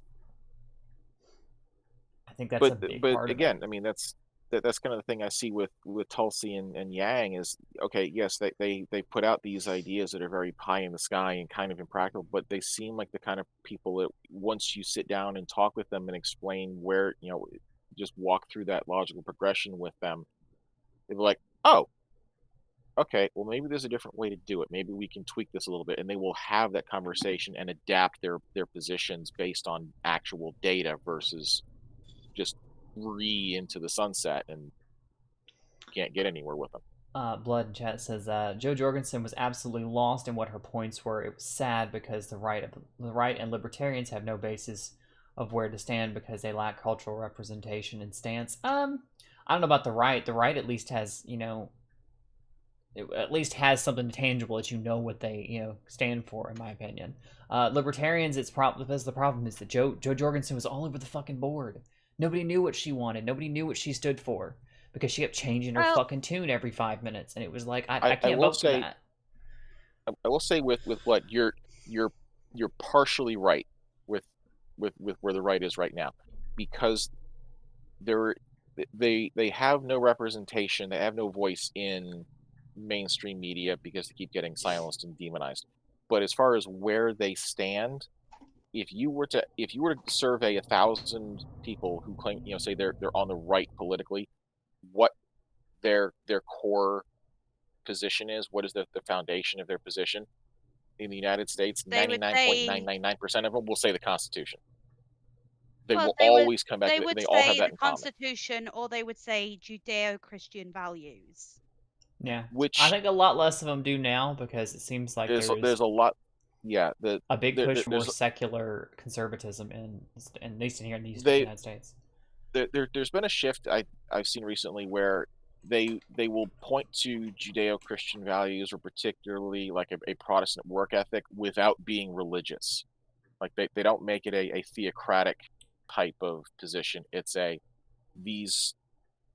they extract the points from those particular value systems that they want and latch onto those rather than the value system as a whole. They value the hard work and the self-reliance versus the reason why that The was whole a you thing, get out which what is- you put in sort of thing. right. They latch onto that versus the theocracy behind it, which is perfectly acceptable. I mean, yeah, those are good values to have. The whole two-parent household, you get out of life what you put into it. Hard work, you're more likely to get further if you work hard and all that sort of thing. Those are good values. And I don't know why they are being demonized. Well, we can ask the Smithsonian about that. They're being demonized because They're the being idea demonized is because that they make you self-reliant. Self-reliant people are very, very difficult to control. yes.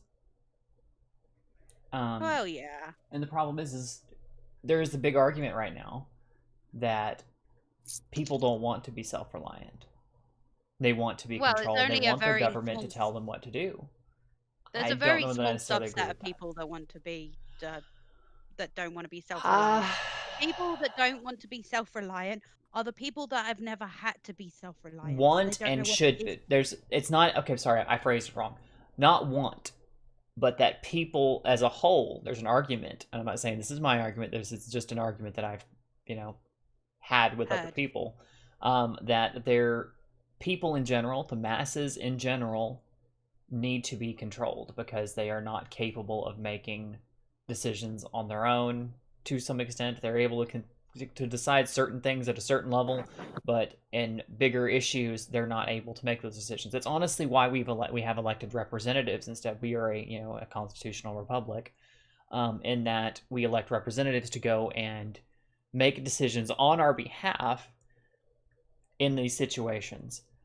But so to some extent that's correct, but also at the same time that doesn't completely negate Yes, that, but those people, they are not making decisions for the actual individual.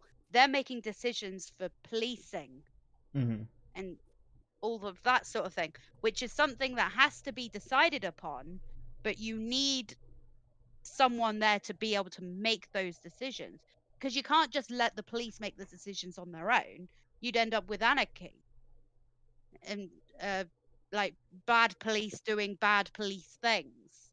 So you need someone there that will say, right, this is what I have been elected because I said I wanted to make these decisions based on policing, and the people have agreed. Therefore, this is what the police are now doing.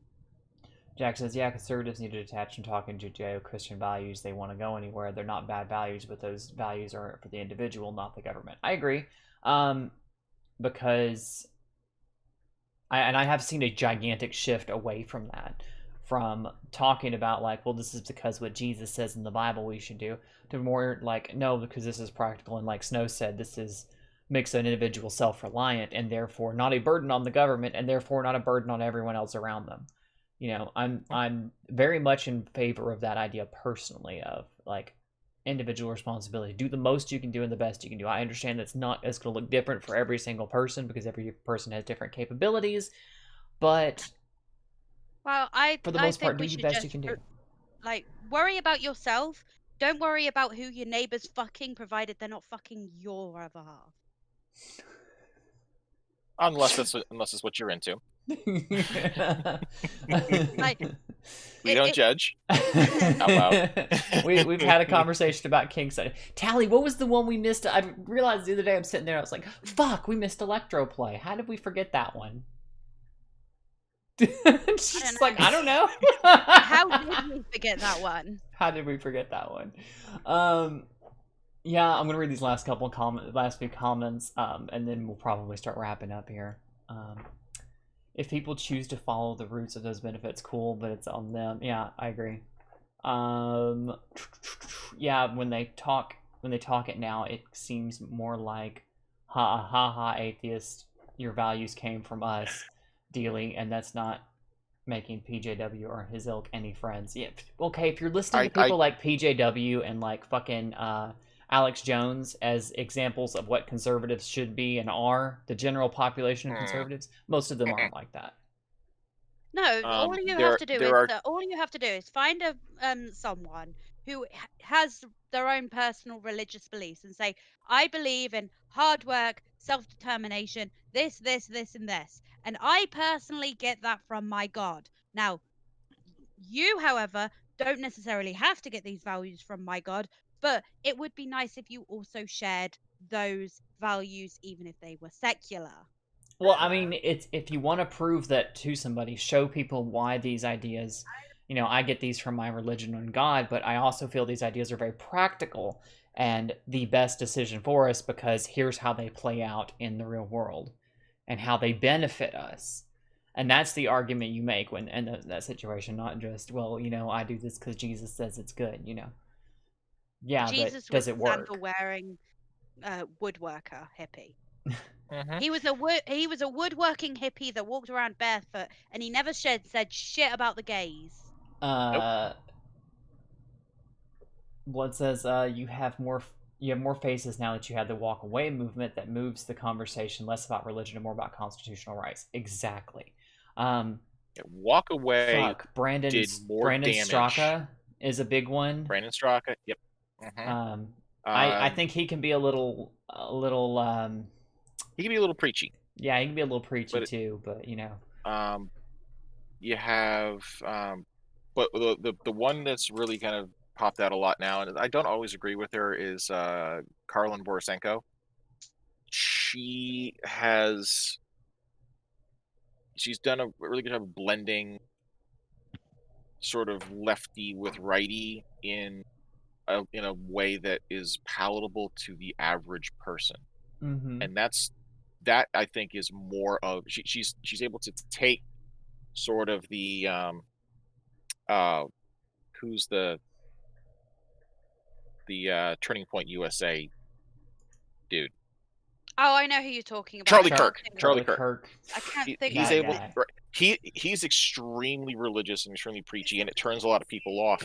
But she's able to take things that he has said and translate them into a language that the average person who does not religiously attend church, religiously in the repetitive and habitual sense more than the theocratic sense, into a way that is very secular and very easily digested.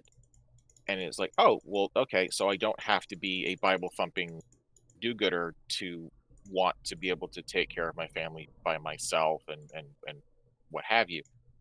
That the walk-away movement, to my mind, has done more damage to the far left and the entrenched establishment right, particularly the hardcore Christian conservatives, than anything else.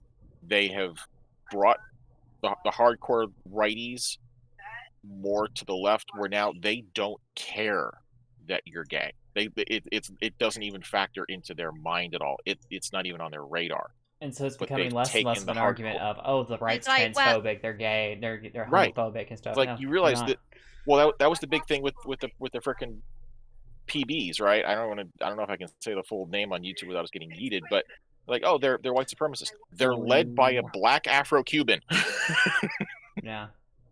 and they don't care. When you get to the point where you Well, that's the thing, literally is do that- not well, care in about order to- somebody's identity, well, then it's that all group that you mentioned, like if you actually look into what they believe, they don't care what you are or what you Yeah. personally do with your Mhm. life.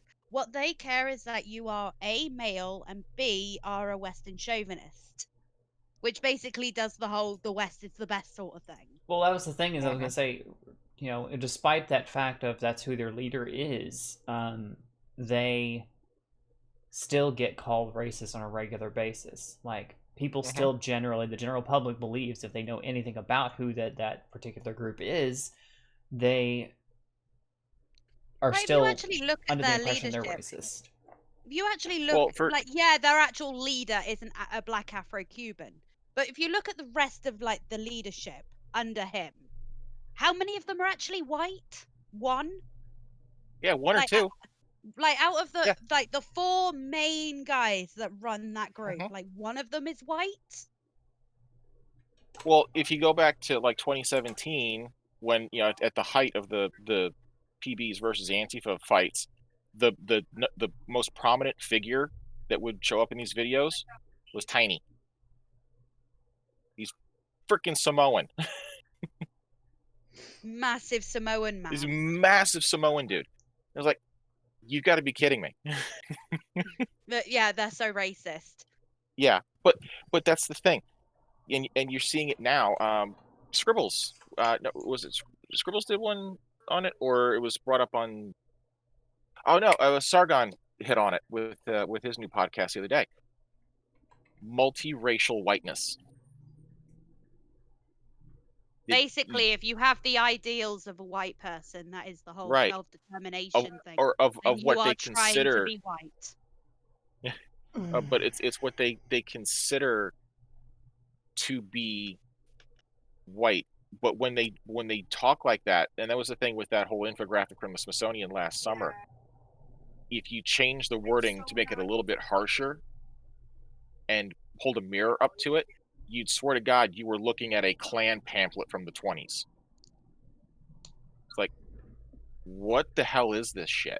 Yeah. And that's what's being put out there now, and there are no effective voices to push back on it. I mean, But Nick says, I remember. the pamphlets aren't coming No, out he, from white. But I these know he was not a small fella. But Sam, no, Snow, these pamphlets that are being put out that sound like Klan pamphlets from the 20s, they're not pamphlets for like right-leaning groups. They tend to be pamphlets coming out of the left. No, right, and that's. I'm not saying which way they're coming from. It's saying that the powers that be now have such control that they can put out literature. Like, oh, hard work and being punctual, being on time is indicative of whiteness. Like, so you're saying blacks is lazy? Problem with that, It's Wait, like, what? hang on. So, Okay, make your point. Now. so hang on. Let's say we completely did away with the whole idea that in order to get paid, you actually had to be on time and do your job. Yeah. Well, then when you phone the fire brigade because your house is on fire and Mhm. none of them are at work on time because you don't have to be punctual or anything to be paid, then say goodbye to your house because there's not going to be anyone there to take the call to get the fire Bring brigade it closer there to your burn- everyday, protect your Tally. house. I'll bring it closer to your everyday. Say it's just like you go to McDonald's because you're hungry. You want to get some food. But you walk in there and there's literally like one dude and he's taking his goddamn sweet time because nobody else showed up for work today because they didn't feel like being in there. And he's in there, but he's doing it, but he's just like, I guess I'll He's half-assing it. I'll half-ass it and I'm just gonna take my time. What? I'll still get paid. They can't fire me for not doing my job to the best of my ability, you know. The reason the Soviet economy was such a disaster was literally because, well, I get paid the same whether I produce 10 widgets today or I produce one. So if I get paid the same, why would I bust my ass to produce 10? And Well, that was one something of the you've produce things. also the got one, to and I'll, take and I'll, into account. It's because Right. people were getting paid the same no matter what they did. Like the smartest of people wouldn't thrive to do the best they could. See, like in like Western society, the smartest people go for go for a lot of training to become a surgeon. However, if you're either a surgeon or a janitor and you're going to get paid exactly the same, as a smartest person, which one are you going to do? Because I So I was personally, if with very little training, I get paid the same as a surgeon just for mopping the floor. Like, yes, I will do a good job of mopping that floor. However, What I would was- rather mop the floor what than was go wrong with through all my of that effort. example of it taking like 2 hours to get a fucking burger at McDonald's? Because Nothing. Nothing. well, It's a apparently good Czech thing. has a McDonald's, sometimes problem it with does take that long.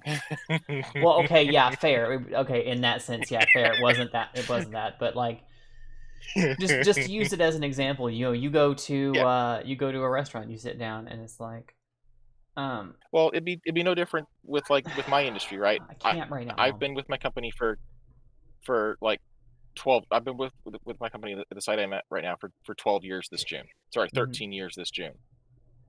If I'm after 13 years getting paid the same, right, Eve? The same conversation that you've had with us more than once, right? You've been there for X number of years, and they bring a new hire in, and they're getting paid essentially the same as you has been there for 6 years or 13 Yeah, years. I've been What at the incentive company is I there have for you? for six years, and they literally bring someone in making a quarter less than me because they raised the minimum pay rate, but they didn't bother to give me a raise in the process. So I'm going, I've been here for 6 years. I've dedicated myself to this company for 6 years, and that's worth 25 cents more than the person that came in the door just 2 months ago. How is that fair? It creates a very apathetic workforce. Makes me not Does want to do not anything care else. about the quality of the job that they do. It's like, I'm here, I am a body occupying this seat, and you're going to pay me whether I do a good job or not. So why would I bother busting my ass? Mm-hmm. And that is the problem. Jack says, Soviet factory, you need to produce 20 pounds of nails. Great, here are 21-pound nails. Yeah, I mean, Yeah. meeting the letter of it, not the spirit of it, you know. So, Yeah. But back to what we were talking about, how rhetoric coming out of certain sides, and how there seems to be that fucking hell. Do you have to like just mufflers, people, mufflers? Sorry, you can hear that on the stream, I'm sure. Yeah, it's like a dull rumble. I thought it was your phone vibrating. But we have this this idea that these kinds of ideas are popular, like the idea that being on work on time is racist. Expecting black people to be at work on time is racist. Expecting people of color to be at work on time is racist. To meet the same expectations as white people. The problem is, in my view of it, is that a lot of us are very close to this, in the sense that we see these politics a lot more. And I don't believe that the majority of people feel that way, including many people of color don't feel that way, that's an unfair thing to ask of them. The issue of saying it is not fair to ask a black person to meet the same bar as a white person in order to be on time and all this sort of thing, that shit is racist. Basically, what you're saying is that these people, based on their skin color, are incapable of meeting the bare minimum standard, which is to turn up on time. Mm-hmm. And I don't think that that's what the majority thinks, though. I think that's what we're being told people, should think. But this is a small, tiny sliver of a minority over here.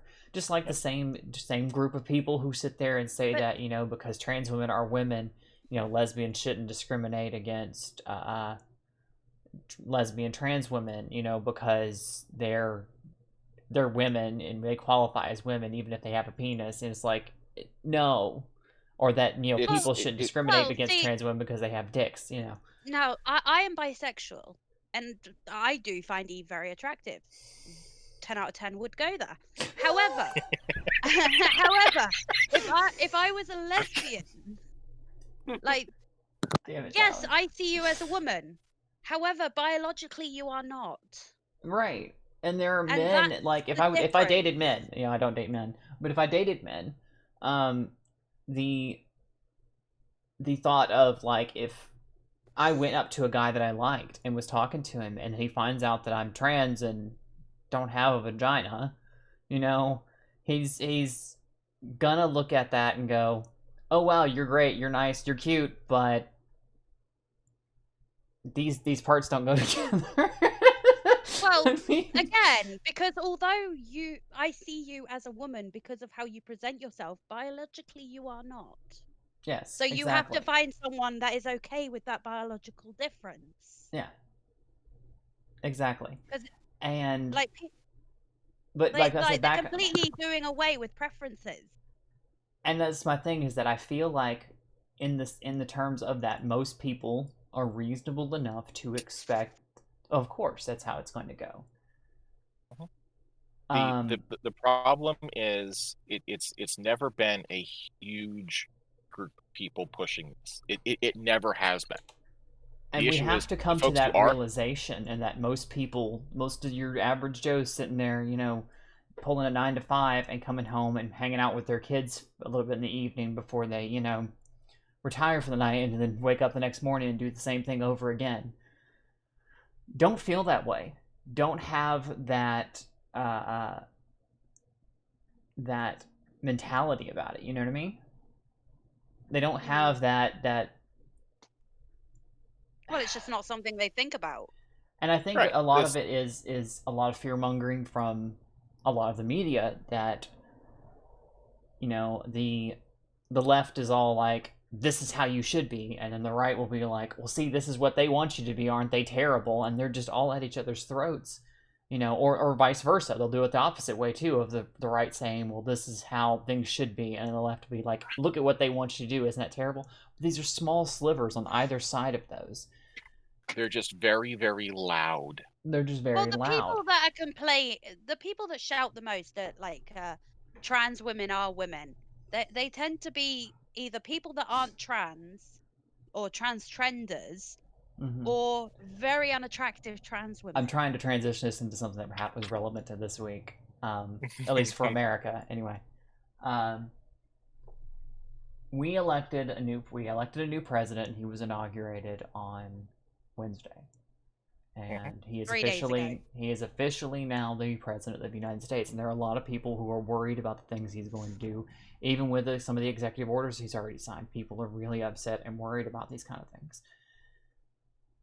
And I would just say, people have worried it's gotten to the point of like almost it'll get to a 1984 type of situation. And anybody who knows anything about that book knows that it was a very, authoritarian government who had a tight grip on its people, who convinced them to rat each other out for things like that. And they see things like with the COVID stuff of people's like saying, report your neighbor. Let me finish, Tally.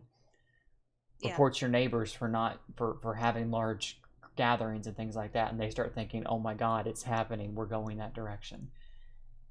Well, in my mind, if you are the kind of person that would tell on your neighbor for having family round for Christmas, you are the same kind of person that would have told on the family that were hiding the Jews. But that aside, I see a lot of people are scared. A lot of people are worried about how things are going to go with this president. They're scared. But I don't think there's a need to be. I mean, yes, there will be changes. Yes, there will be things that you're not going to like if you were on the other side of that.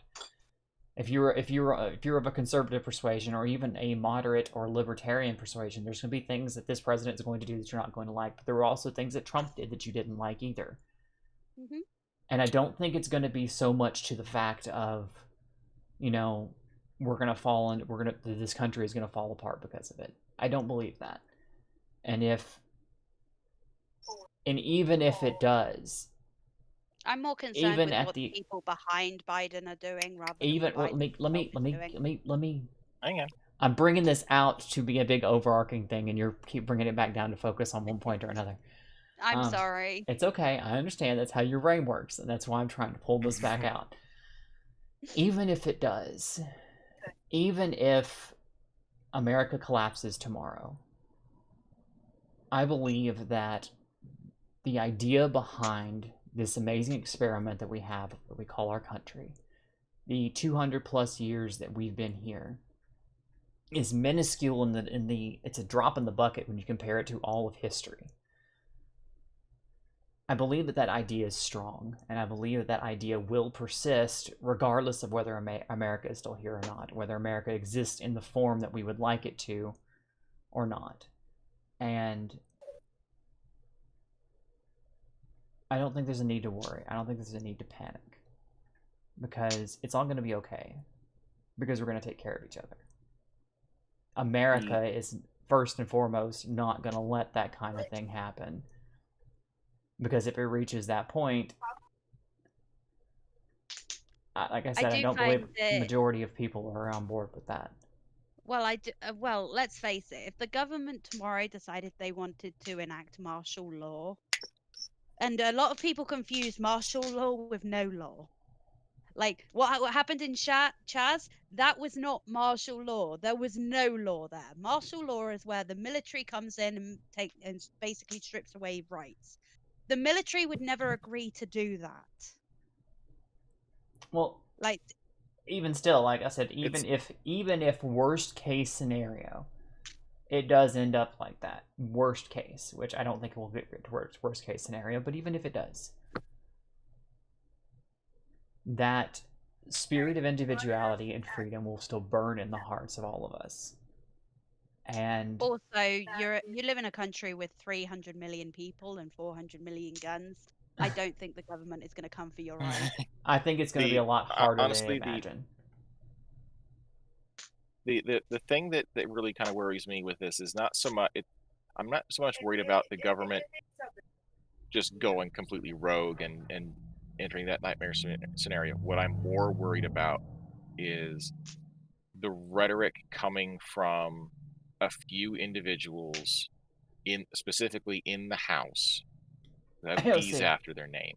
AOC and Ilhan Omar, and yeah, it's a couple members of the squad. The new chick from Georgia that's in not Georgia or wherever the hell she's from, talking about purging their Republican colleagues from the House. Like that is more what I'm worried about, because that gets people riled up on an individual basis. And when you start sounding like, well, hang on. Okay. The issue I have with that is you start you sound like a conqueror when you start talking like that. The other thing is that will push individuals to make very, very dumb, dangerous decisions. You will cause individuals to snap. Well, they're talking about purging Republicans. However, these Republicans were voted in by people from different states that these people are not from. They don't have the power to purge these people from the Republican Party. They don't, but that's the thing is that they'll sit there and run their mouths. That's not true. That's not true, Tally. The way it works is, and you can see in the what they've been trying to do is use the ethics rules within the House to strip members of their committee positions, like what was frankly rightfully done to Steve King a couple years ago. Man was a fucking racist, and the GOP was like, "We are done with you. You know, you are just a warm body filling your seat. We're gonna primary your ass come November." So they stripped him of all of his committee positions. He had nothing but a floor vote. That's all he could do, because he's a dick. What they're talking about is going further with that, using the ethics position to basically Katie Hill Republicans, to kick them out of the House, to strip them of their entire seat, based on the fact that they followed a constitutional process that the Democrats don't like. And if you that is the rhetoric of a conqueror. I'm saying that in the sense of like, even if that was to happen, Snow, even if that was to start happening, the problem is it's not something that's going to be taken lying down. Well, no, absolutely not. It will not be taken lying down, and that's honestly where I'm more worried. Is you will see individuals snap. You will see people react See, basically all in I'm the only seeing way with they that, feel they know how. Mm-hmm. see what I'm seeing with that is people who can't win with the system set up in the way it is because no one likes them. So they're just arguing to tear down the entire system so that they can win. They're sore losers. That's all it is. You're not wrong. You're absolutely not wrong. But it's even you're always going to have that in any system. You're going to have people who don't like the result and they're going to use whatever rules they can, bend the rules however way they can, just tear down the rules however way they can to get the outcome that they want. The issue is, if this had happened 4 years ago, people would have been like, just shut up, you petulant little girl. Nobody likes you. Go away. And it would be getting no airtime. It wouldn't be a factor at all. The country now is so divided, and people are so on edge that kind of talk will send some people over.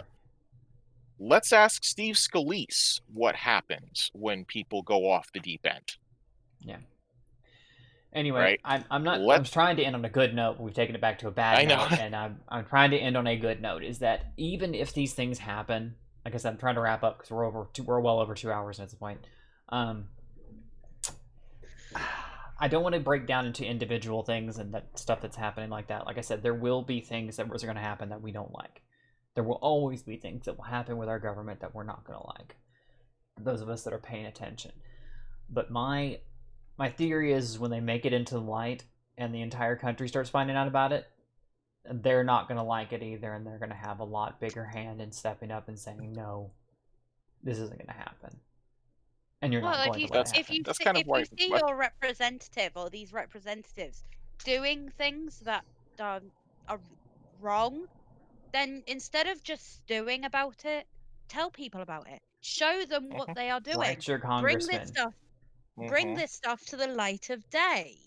Because if everybody actually, if every constituent who has a problem with AOC's rhetoric of talking like that actually sat down and wrote an email or wrote a letter and said, I don't like what you're doing, stop it right now, and she ends up with a pile of letters on her desk. She's not going to read them. She's not going to read them, but somebody in that office is going to look at this and go, okay, we have a problem. Because she needs to shut her goddamn mouth and she's not getting reelected. It's kind of like I'm worried, but at the same time I'm not worried about like critical race theory training coming back into businesses, like especially my industry. Once it hits a big enough audience and it hits I don't say intellectually diverse, but it hits a ideologically diverse group, like the folks that I work with, people are gonna go, the fuck is this shit? We ain't having it. And I really feel whereas, like I said, that I have the opposite view of that. The masses need to be controlled and told what to do. No, I think when it hits the mainstream, when it hits the big screen, when everybody can see it for what it is, that's when it's going to get the most resistance, and when these bad ideas like this are just going to straight up die. They're going to just nosedive, because once people see them for what they are, I truly believe that America as a whole is going to go, nah, we ain't about that life, you know? Well, because I've spent so much time on the internet, even back when I was in college, like when I was 22. I spent so much time on the internet that I knew this bullshit. So when I had to do my diversity training as part of my course, it was basically one day and all I had to do was a multiple choice question. I got the highest marks in that class because I knew the bullshit answers that they wanted. Yeah. Mm-hmm. But anyway, like I said, wanting to wrap this up on a good note instead of diverting into more talk on the subject. The American people are very resilient. Exactly. We really are. You're a country born out of disobedience. Of course you're going to be all right. And I'm pretty sure Boston Harbor still tastes like Earl Grey.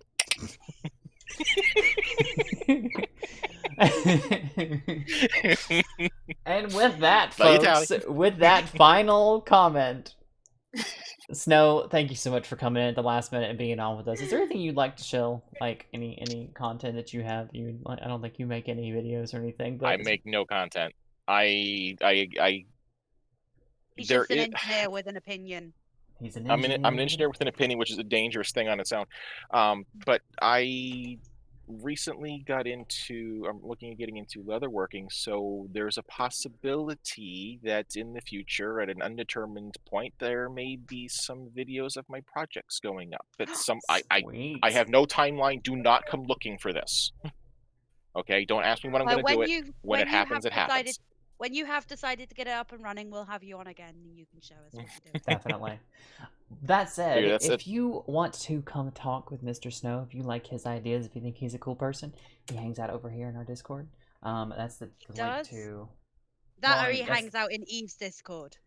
Yeah, I was gonna say I'm link mostly my in his Discord. my personal Discord as well, but we will all be hanging out over here. We will be hanging out God damn it, over Gunsky. here in that Discord. There's a link to my personal Discord as well for my Twitch streams. But we will be hanging out over in the S&M Discord, the first thing I linked there. It's also linked down in the description. It's a permanent link to our server there. Come hang out with us. I know myself, Miss Tally, and Mr. Snow will all be in there, hanging out, chilling. Yeah. But I will be in there a little bit later because I need to Same, go, I'm gonna get food, go, but I'll go- be in go there in source dinner. 15-20 minutes. I'll be in there like 15-20 minutes. But with that said, thank you, Mr. Snow, for coming on with me. To my lovely co-host, Miss Talita Constantine. Poke, poke, poke, poke. Thank you for being on with me as well, dear. Even though you talk over me all the time, I have so much fun doing this show with you. And like I said, we're coming up on our 1-year anniversary, and it's been just a wild ride. Yay. It's actually going to be, well, technically we can't do a 1-year anniversary because our anniversary is on the 29th of February. So after 4 years, our stream will officially be 1 year old. Then we'll do it 2 days. Oh, did we do it on the 29th of February? Was that our first episode? I'm pretty sure it was You on did. the 29th of February. Holy shit. Really? Hang on. So instead, our birthday is on the 28th. Oh my god, it was on the 29th, and I looked so much skinnier last year. Holy shit. Damn, bitch. You got fat. I lost weight since then. Eve, Anyway, Eve, honey. stop. Don't, not right now. But, like I said, with that said, yeah, so we'll celebrate. It'll be on the 28th, but we'll probably end up celebrating on the 27th, which is also another very special day, if anybody knows me even a little bit. With that, ladies and gentlemen, boys and girls, thank you so much for watching. Thank you to my lovely guests for being on, and our lovely guests for being on, and thank you to my amazing partner in crime here. And we will see you all next time. Bye. Bye. Come hang out in Discord with us.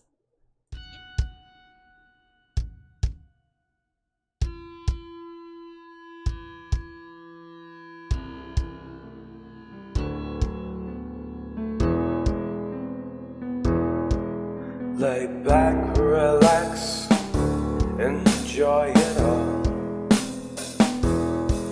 Saturday night, it's time to say no more. S&M with Tally and KRC. Come pleasure or pain, welcome to the stream.